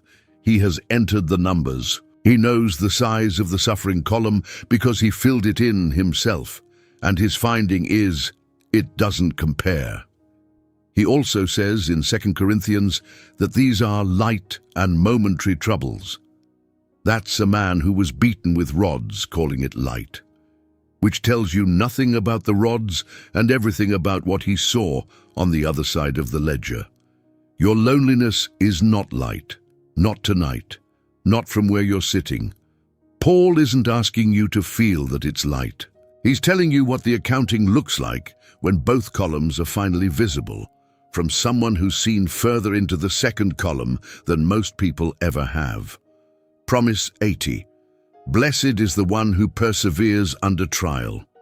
James 1:12, and read the beginning of the letter with it. Consider it pure joy, my brothers and sisters, whenever you face trials of many kinds, because you know that the testing of your faith produces perseverance. Let perseverance finish its work, so that you may be mature and complete, not lacking anything. Let perseverance finish its work. That's the line. Because it implies perseverance has a job, and the job takes time, and it can be interrupted. And James says, don't interrupt it. Now, consider it pure joy is a hard sentence, and I refuse to soften it into something cheap. He does not say, feel joy. He says, consider, the same reckoning word Paul used. It's an act of the mind about a fact, not a demand for an emotion. James is not telling a grieving person to be happy. He's telling them what the trial is for and asking them to file it accordingly. And not lacking anything, that's the destination. The end of the process is a person who lacks nothing. Same phrase as Psalm 23. Same promise. Then verse 12. Blessed is the one who perseveres under trial, because, having stood the test, that person will receive the crown of life that the Lord has promised to those who love him. Having stood the test. Standing is the whole requirement. Not winning, not thriving, not doing it gracefully or with a good attitude or without complaining. Standing. You are standing. You are still here, at whatever hour this is, listening to a stranger read you promises, and you have not walked away from God even though you had every reason and every opportunity. That's standing. That's the entire test, and you're currently passing it, and you didn't even know that's what you were doing. Part 14. The Promises of Home. Promise 81. In my Father's house are many rooms. John 14:2. Same night as the orphan promise. Same room. My Father's house has many rooms. If that were not so, would I have told you that I am going there to prepare a place for you? And if I go and prepare a place for you, I will come back and take you to be with me, that you also may be where I am. A place for you. Not a place for you. Specific, assigned, prepared with a particular occupant in mind. The way you'd make up a room for someone you know. You'd think about what side they sleep on, what they read, whether they get cold. And prepare is a word about advance work, something being made ready before the person arrives. Which means, right now, tonight, while you sit in a room feeling like you belong nowhere, there is a room being prepared with your name on the door by someone who knows you better than anyone has ever known you. And here's the phrase that undoes the whole thing, that you also may be where I am. That's the purpose, not the room. The room is not the point. Read it again. The point is proximity. He's not preparing a nice place for you to enjoy. He's preparing a place near him, and he states that as the reason for the whole operation. He's not making you comfortable. He's making the distance end, and I will come back and take you, personally. He doesn't send for you. He doesn't give directions. He comes back and gets you, the way you'd go get someone from an airport at 2 a.m. because you couldn't stand the idea of them finding their own way. If you have never had a home, if the word doesn't map onto anything in your memory, if there is no address where someone would be glad to hear the door, hear this. Home is not behind you. It's not a thing you lost and have to find again. It's under construction, and the builder is coming to collect you himself. Promise 82. Our citizenship is in heaven. Philippians 3:20. And you have to know who he wrote it to. Philippi was a Roman colony. That's a specific legal thing. It meant the residents held Roman citizenship, even though Rome was 800 miles away. They wore Roman dress. They used Roman law. They spoke Latin in a Greek province. They were permanently a piece of somewhere else, planted in a place that wasn't home. Every single person reading that letter knew exactly what it felt like to belong to a country they'd never lived in. And Paul says, our citizenship is in heaven, and we eagerly await a Savior from there, the Lord Jesus Christ. The word for citizenship is politiuma, your commonwealth, the place whose laws you're under, whose passport you hold, whose government is responsible for you. Here's what that reframes. If you feel like you don't fit, if you have felt your whole life slightly foreign in every room, like there's a way of being at ease that other people learned and you missed, Philippians 3:20 says, that is not a personality flaw, that's a nationality. You're not bad at being here. You're from somewhere else. And read the next line, who, by the power that enables him to bring everything under his control, will transform our lowly bodies so that they will be like his glorious body. The transformation is a homecoming thing. The body you have, the tired one, the one that doesn't sleep, the one that's aged in ways you didn't consent to, gets brought into line with the country you're actually from. Exiles in Philippi, exiles in your city, same passport, same king, same date of return, Promise 83. Here we have no lasting city, but we are looking for the city that is to come, Hebrews 13:14, and the honesty of it is the gift. For here we do not have an enduring city, but we are looking for the city that is to come. He just says it. There's no permanent thing here, don't look for one. The search itself is the error. And read Hebrews 11 with it, the great chapter about faith and what it says about the people in the list. All these people were still living by faith when they died. They did not receive the things promised. They only saw them and welcomed them from a distance, admitting that they were foreigners and strangers on earth. They did not receive the things promised. That's in the Bible, in the faith chapter. The heroes of faith are commended specifically for dying without getting the thing. They only saw them and welcomed them from a distance. The word for welcomed is what you do when you greet someone. You see them coming down the road and you raise your hand. They saw the promise from far away and waved at it. And then verse 16, they were longing for a better country, a heavenly one. Therefore God is not ashamed to be called their God, for he has prepared a city for them. Therefore God is not ashamed. The longing is what he's not ashamed of. The dissatisfaction, the not fitting, the ache that nothing here answers, that's what God points to and says those are mine. So the restlessness you feel, the sense that you keep arriving, and it's still not it, that you got the thing you wanted and the hole was still there, is not evidence that you're ungrateful. It's evidence that you've correctly identified the situation. There's no lasting city here. You've noticed. That's not cynicism. That's the beginning of sight. Promise 84. He has prepared a city for them, staying in Hebrews 11:16 because the last clause deserves its own promise.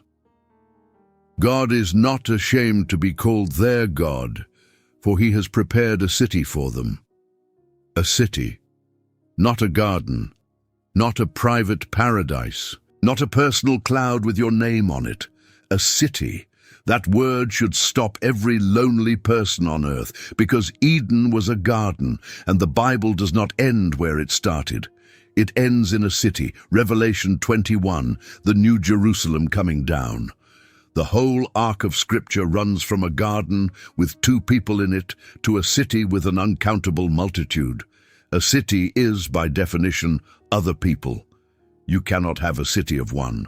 The word means density, neighbors, streets, noise, encounter. A city is the architectural form of not being alone. God's final answer to human loneliness is not a peaceful solitude. It's an address in a crowded place where you know everyone and everyone knows you and nobody leaves. And he has prepared, perfect tense, already done. The construction is complete. It's not being designed. It exists, and it's waiting for occupancy. Read Revelation 21 and count the gates. 12. 3 on each side, north, south, east, west. Every direction has a way in. There is no back of the city. There is no wrong side of town. Whatever direction you're coming from, there's a gate facing you, and the text says they're never shut. You have spent your life feeling like you were outside something. There's a city. It's finished. It has a gate on your side, and the gate does not close. Promise 85. You will be with me in paradise. Luke 23:43. And I want you to see who gets this promise. A criminal, dying, executed for actual crimes he actually committed. He says so himself. We are punished justly, for we are getting what our deeds deserve. He has hours left, maybe less. There is no possible restitution, no reformed life, no years of faithful service ahead. His entire remaining future is measured in breaths, and every one of them hurts.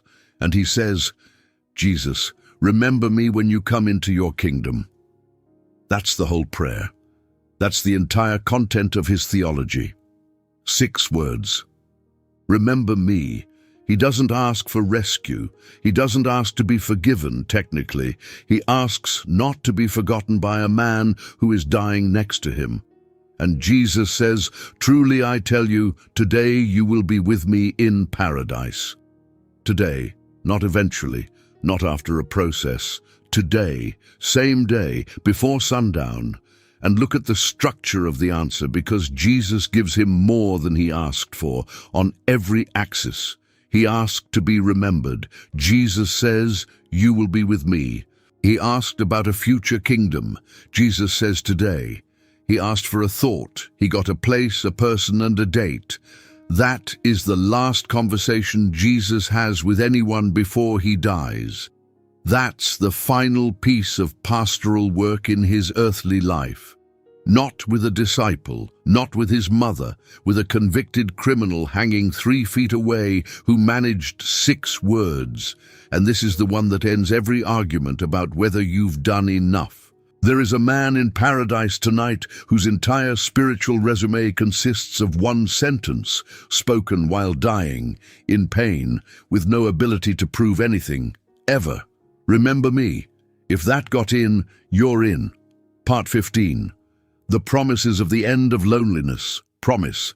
86. God has said, I will live with them and walk among them. 2 Corinthians 6:16, quoting Leviticus.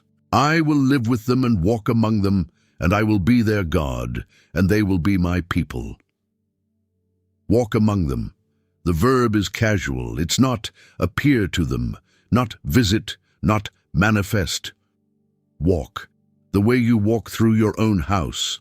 And the phrase reaches all the way back to Genesis 3, to the sound of the Lord God walking in the garden in the cool of the day. The detail nobody notices, that God walked there, habitually, in the evening. And the man and woman knew the sound of it well enough to recognize it and hide. They knew what God's footsteps sounded like. That's what was lost. Not information about God. The sound of him coming in the evening as a normal thing. And the promise, running through Leviticus and the prophets and into Paul, is that it's coming back, not a visitation, a walking among. The ordinary presence of someone at home in the same space you're in, and I will be their God, and they will be my people. That formula appears again and again in Scripture, from Genesis to Revelation. It's the covenant sentence. It's what God says when he's defining the relationship, and he never revises it. It's the same clause in the last book of the Bible as the first, which is a strange thing about the story when you notice it. God has one thing he keeps saying he wants. Not worship exactly, not obedience primarily. He wants to live with people. The loneliest thing about the human condition might be that we assume we're the only lonely party.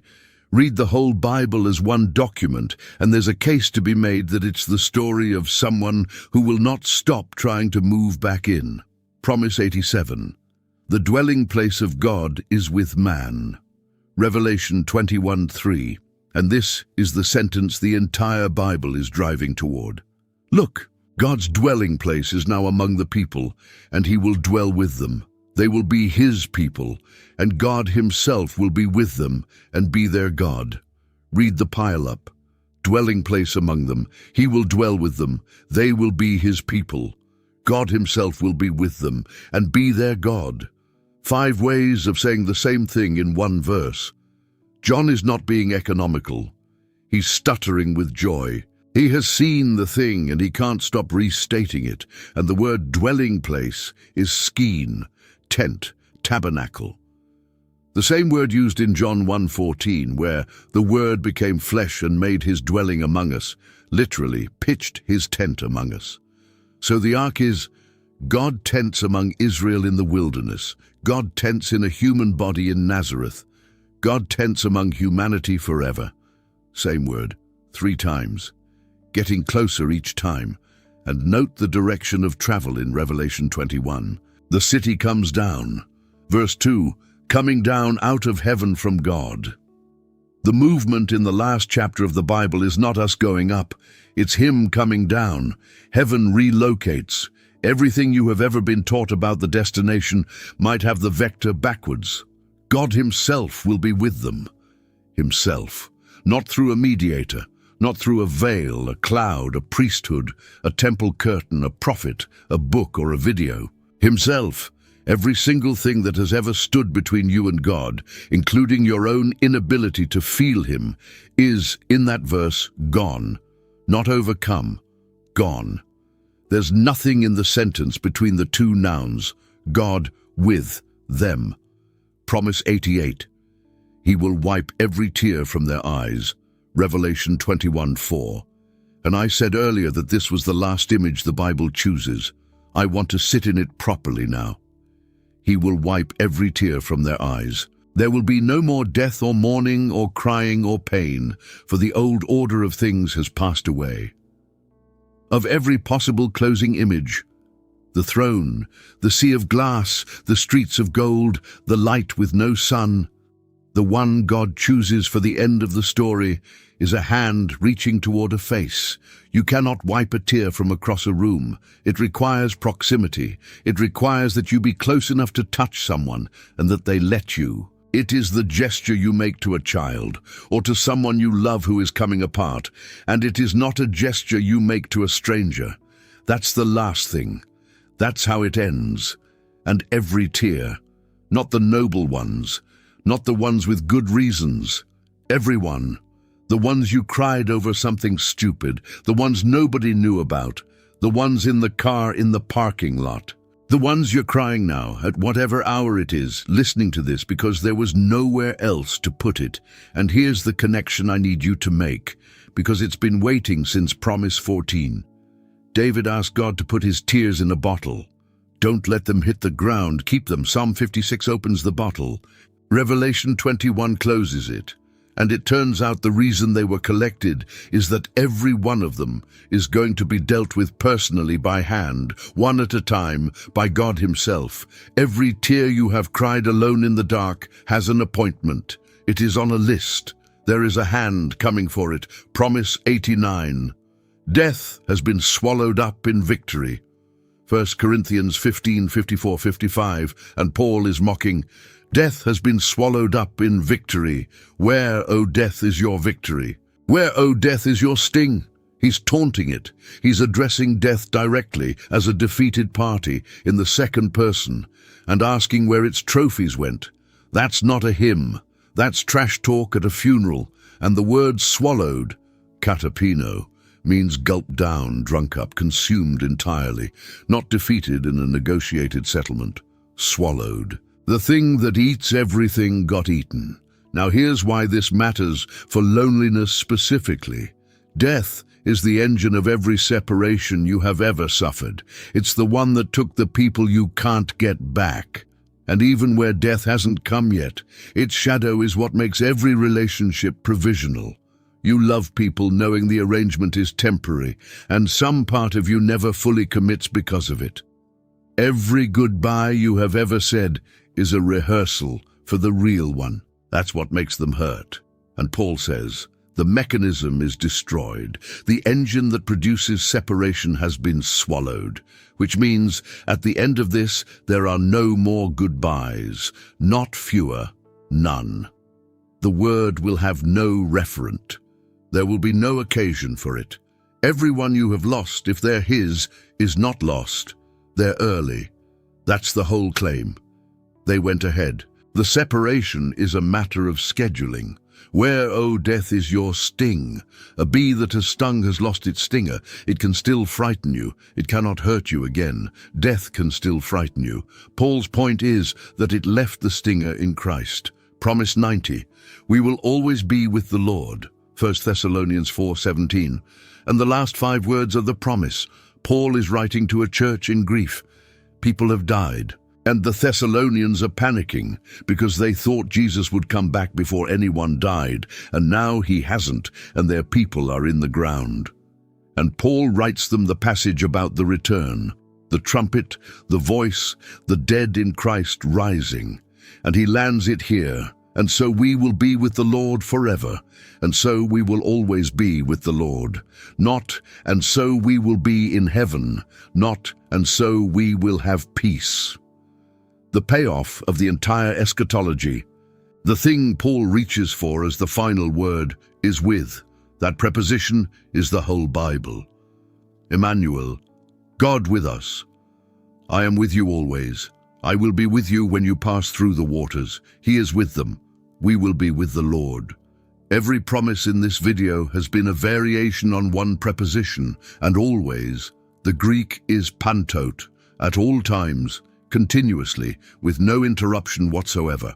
Not often, not as much as possible, without gaps. Do you understand what that does to loneliness? Loneliness is not the absence of people. It's the presence of gaps. It's the space between contacts. It's the fact that even the best relationship you have has intervals. The person leaves, hangs up, sleeps, has their own life, and you're alone again in the gap. Every human intimacy you have ever had has been intermittent. That's not anyone's fault. It's the architecture. Always with the Lord means the architecture changes. No intervals, no gaps. Nothing between one moment of presence and the next.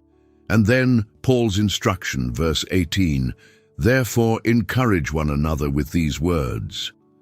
These words. He tells them to say it to each other, out loud. Use the sentences. That's what I've been doing for the last 2 hours. These are the words. Part 16, the last 10. Promise. 91. I am the good shepherd. I know my sheep and my sheep know me. John 10:14. And Jesus makes the comparison himself. I am the good shepherd. I know my sheep and my sheep know me, just as the Father knows me and I know the Father, and I lay down my life for the sheep. Look at the just as. He is calibrating the intimacy between himself and you against the intimacy between himself and the Father. That's the standard he picks. Not "I know you pretty well." The Trinity is the measuring stick, and earlier in the chapter, verse 3, he calls his own sheep by name and leads them out. Verse 4, his sheep follow him because they know his voice. Sheep were kept overnight in a communal fold. Several flocks, one enclosure, one gate. And in the morning the shepherds came, and each one called, and their sheep came out of the mixed crowd. Not because they were sorted, but because they knew the voice. They came out of a crowd because someone was calling them specifically. And this is what I want to say to you at 91, because you've been listening a long time. You have been in a crowd your whole life and not heard your name in it. That's what loneliness is in a populated world. The fold is full. Nobody's calling, someone is calling. You may not have recognized the voice because it doesn't sound like what you expected, and it's been mixed in with a lot of noise. But the sheep know the voice eventually. That's the promise. Not that you'll be sorted, that you'll hear your name and walk out of the crowd toward it. Promise. 92. He goes ahead of them. John 10:4.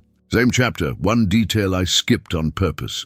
When he has brought out all his own, he goes on ahead of them, and his sheep follow him because they know his voice. He goes on ahead of them. Not behind, driving. Ahead, leading. That's the difference between Eastern and Western shepherding, and it's not a small thing. In the West, we drive cattle. We get behind them and push. Middle Eastern shepherding was the reverse. The shepherd walked in front and the flock followed, and the whole relationship ran on the animal's willingness to go where the voice went, which means every single place your life is going, he is already there, and he got there before you. There is no square foot of your future that he is going to encounter for the first time when you do. He's not going to arrive at next year alongside you and be surprised. He's been there. He walked it. He's calling from further up the road. And here's what that does to the fear. The reason the unknown is terrifying is that it's unknown to somebody. And it isn't. It's only unknown to you. You are following a voice that is coming from a place you haven't reached yet, from someone who has already stood where you're afraid to stand. He's ahead of you. That's not a metaphor about time. It's a claim about the road. Promise 93. The Lord stood at my side and gave me strength. 2 Timothy 4:17. And this is Paul's last letter. He knows it. He says so. The time for my departure is near. Read verse 16 first, because you need the setup. At my first defense, no one came to my support, but everyone deserted me. May it not be held against them.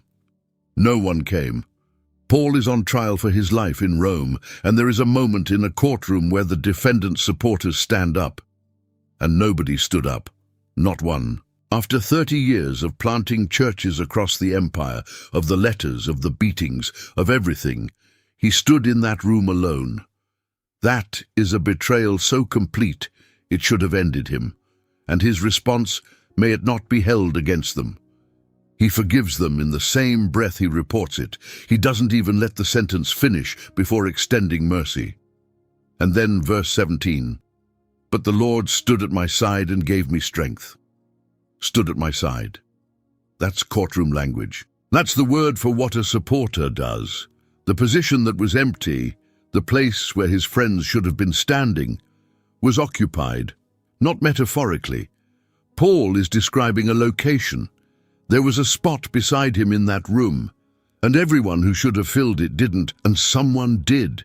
If you have been let down by everyone, if there was a moment in your life where you looked around for the people who should have been there and the space was empty, Paul is telling you, in his last written words from the last months of his life, that the space did not stay empty. Somebody stood there. He was the only one who noticed. He was also the only one who mattered. Promise 94. He is able to keep you from stumbling. Jude 24. The doxology at the end of the shortest, angriest book in the New Testament, to Him who is able to keep you from stumbling and to present you before His glorious presence without fault and with great joy. 3 things in one sentence, and each is bigger than the last. Able to keep you from stumbling. The word means to guard, to watch over. It's a security word. He's not hoping you make it. He's stationed to present you before His glorious presence without fault. Present. That's a formal word. It's what you do at a court, at a wedding, at a coronation. Someone walks you in and announces you. And without fault, the word is used for sacrificial animals with no defect, not forgiven, not cleaned up. Without fault, as in there was never anything wrong with it. And then the last one, which is the one I need you to hear. With great joy. Whose joy? Read it. The sentence is about what He does. He keeps. He presents. And the presenting is done with great joy. The word means exultation, exuberance, the joy of someone who is absolutely delighted with what's happening. He's going to be happy about it. That's the picture. At the end, you are walked into the presence of God by someone who is thrilled to be doing it, not relieved, not grimly satisfied that the paperwork went through. Delighted. Go back to Zephaniah. Promise. 4. God spinning and singing over His people at volume. Same God. Same joy. Jude just tells you when the singing happens. Promise 95. The eternal God is your refuge, and underneath are the everlasting arms. Deuteronomy 33:27. Moses' last recorded words to the tribes before he goes up the mountain to die. The eternal God is your refuge, and underneath are the everlasting arms. Underneath. Not around, not above. Underneath. The direction matters more than anything else in the verse, because underneath is where you go when you fall. Underneath is the direction of collapse. Every fear you have about the bottom, about what happens if you really let go, if you stop performing, if you finally break the way you've been afraid you'd break, the answer this verse gives is not, you won't fall. It's there's a floor, and it's alive, and it's holding you, and everlasting arms. The Hebrew word for everlasting is the same root as the word for eternal in the first clause. Moses uses it twice in one sentence. The God who is eternal has arms that are eternal, which means there is no scenario in which they get tired, no hour at which they clock out, no fall long enough to outlast them. And notice, this is Moses. Again, same man as Promise 1, at the same moment, at the very end. Promise 1 was, He will never leave you nor forsake you. Promise 95 is underneath are the everlasting arms. The same man, in the same speech, at the edge of the same river, on the last day of his life. He'd spent 40 years watching people fall. He'd fallen himself. That's why he was standing on that side of the Jordan and not the other one. He knew exactly what he was talking about, and with his last breath of public speech, what he wanted them to know was the direction underneath. You have been terrified of the bottom your whole life. There isn't one. There are arms. Promise 96. Surely goodness and mercy shall follow me all the days of my life. Psalm 23:6. The last verse of the psalm, and the verb is not what you think. Surely your goodness and love will follow me all the days of my life, and I will dwell in the house of the Lord forever. Follow, the Hebrew is radaf, and it does not mean follow. It's a hunting word. It means to pursue, to chase, to run after with intent. It's the word used for an army in pursuit of a fleeing enemy. It's what Pharaoh's chariots did to Israel at the sea. David chose a predator verb. He's saying, goodness and mercy are chasing me. They're hunting me down, not trailing along behind hoping to be noticed, pursuing, closing distance, running me to ground. And all the days of my life, the same phrase Jesus used in Matthew 28. All the days, every one, including the ones you were sure God had taken off. Here's the thing about being pursued. You don't have to find it. That's the point of the verb. A pursued man doesn't locate his pursuer. The pursuer locates him. All the energy in the transaction belongs to the one doing the chasing. You have spent this whole video, and maybe this whole year, worried that you can't find God. Psalm 23 ends by saying that's the wrong anxiety entirely. You're not the hunter, you're the quarry. And the things hunting you are goodness and mercy, and they have never lost a trail, and they are closing. You are being chased by the two best things in the universe, and you thought you were alone in an empty field. Promise 97. I have loved you with an everlasting love. Jeremiah 31:3. The Lord appeared to us in the past, saying, I have loved you with an everlasting love. I have drawn you with unfailing kindness. Everlasting love. The Hebrew olam. It runs both directions. Not just love without end, love without beginning. Sit with that, because it's the harder half. A love with no beginning was never started, which means it was never a response. There was no moment when God saw something in you and thought yes. There was no evaluation. It never began, which means it never had a cause, which means there is nothing you could remove that would take the cause away. Every love that started can stop. Every love that was earned can be unearned. If someone came to love you because of something, then that something is now load-bearing, and you know it, and that's why you're tired. His love has no because in it. And I have drawn you with unfailing kindness. Drawn. The word is used for pulling something toward you, hauling on a rope, drawing water from a well. You have been being pulled this whole time. The reason you're still here, still listening, still praying occasionally into a ceiling you're not sure has anything above it. That's not your religious persistence. That's a rope, and something on the other end of it, and a steady pull that has never once slackened. Promise 1.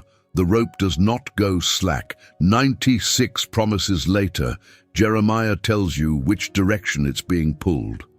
Promise 98. The Son of Man came to seek and to save the lost. Luke 19:10. And you need to know who he says it to. Zacchaeus, a tax collector, meaning a collaborator, a man who worked for the occupying empire and got rich extracting money from his own people. He was hated with a specificity most of us never experience, not disliked. Hated by name by everyone in town for good reason. And he's short, so he climbs a tree because he wants to see Jesus, and the crowd won't let him through. Picture that. A wealthy grown man in a tree because the crowd would rather block him than let him past. And Jesus stops under the tree, looks up and says, Zacchaeus, come down immediately. I must stay at your house today. The name again. He knows the name and must. I must stay at your house today. Necessity. As if there were an appointment. And the crowd mutters, and of course they do, he has gone to be the guest of a sinner. And Jesus says, for the Son of Man came to seek and to save the lost. Came to seek. That's the job description. Not came to receive. Not came to be available to. Seek. The word means to search for something that's missing, the way you search a house for keys, the way the shepherds searched the wilderness for one animal out of 100. We opened with that shepherd. 98 promises ago, I told you about a man who leaves 99 on the hillside and goes into the dark after one. Luke 19:10 is Jesus saying, that's me, that's what I came to do. That parable was an autobiography. He didn't come to be found, he came to seek. The initiative is not on your side of this, and it never was. You've been trying to find your way back. He's been in the wilderness the whole time looking for you, and he does not get tired, and he does not go home when the weather turns. Promise 99. Nothing will be impossible with God. Luke 1:37, and who it's said to matters more than the words.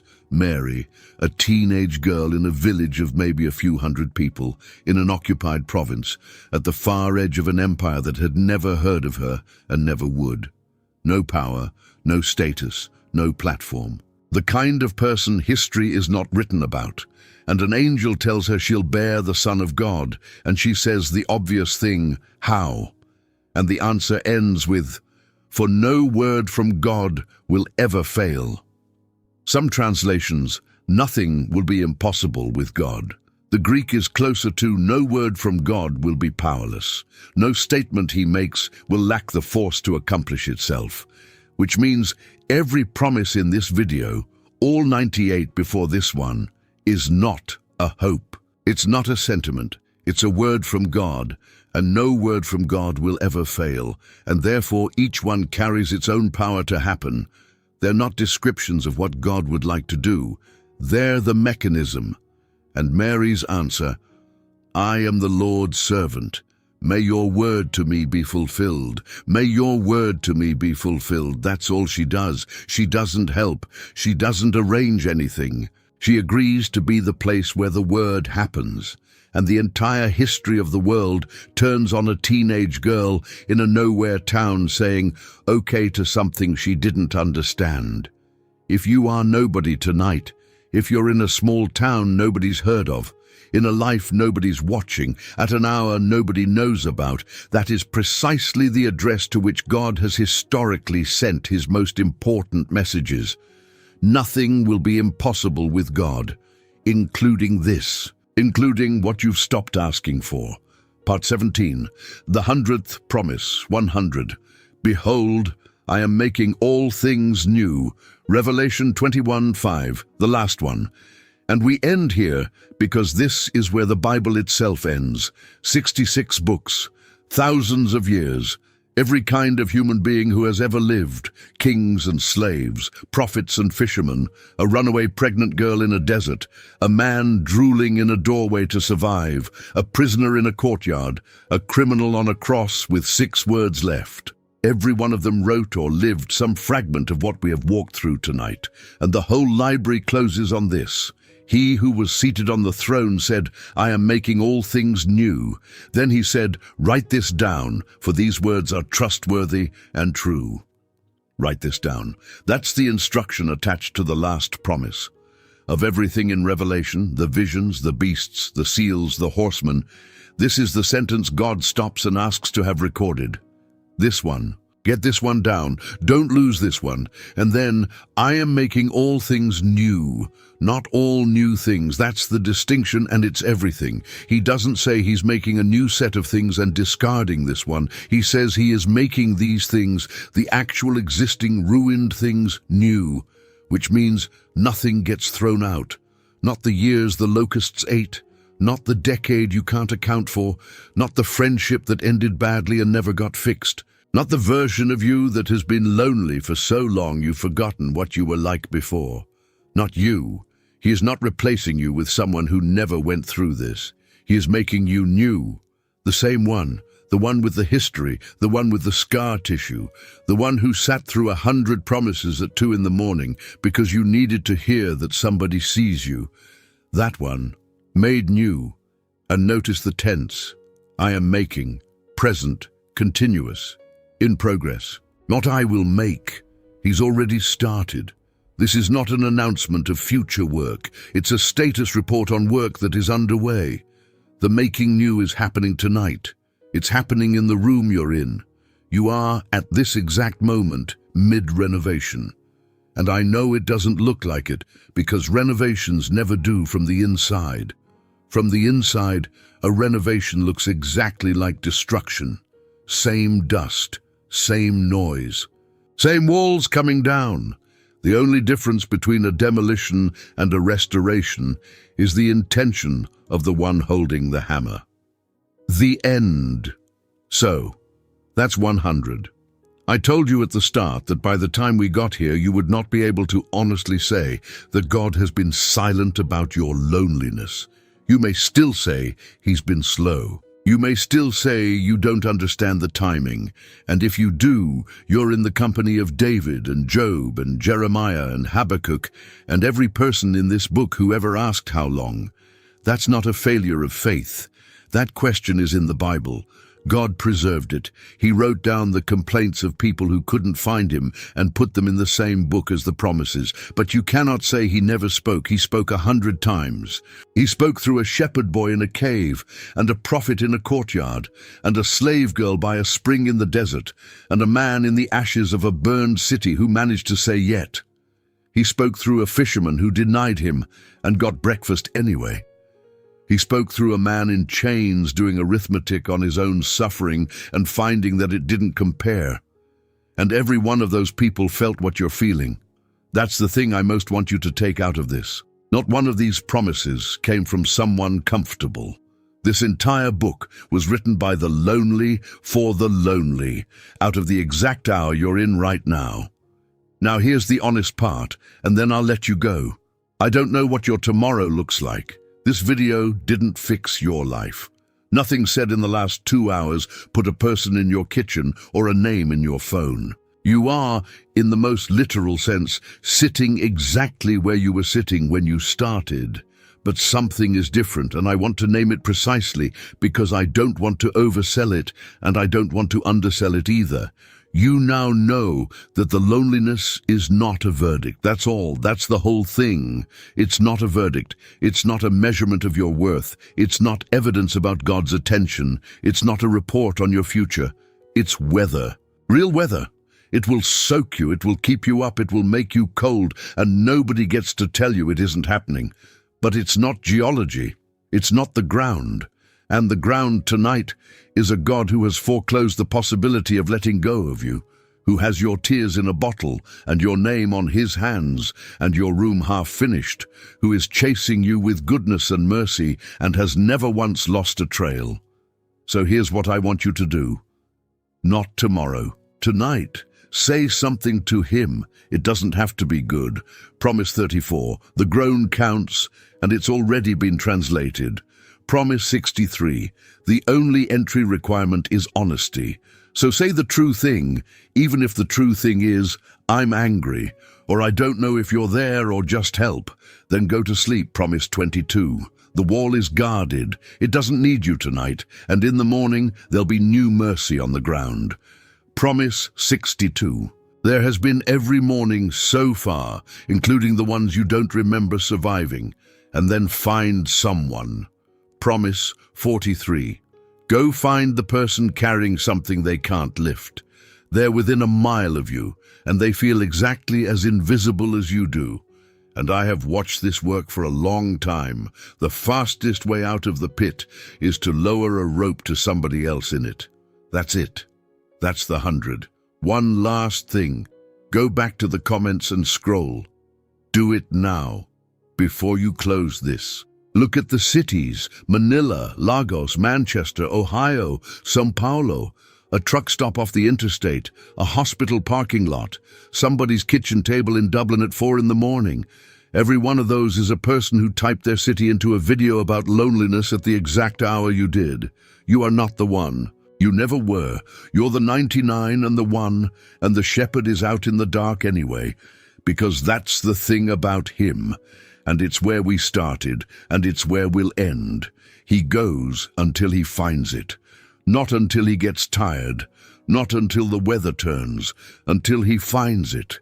Good night. He's got you. He's had you the whole time.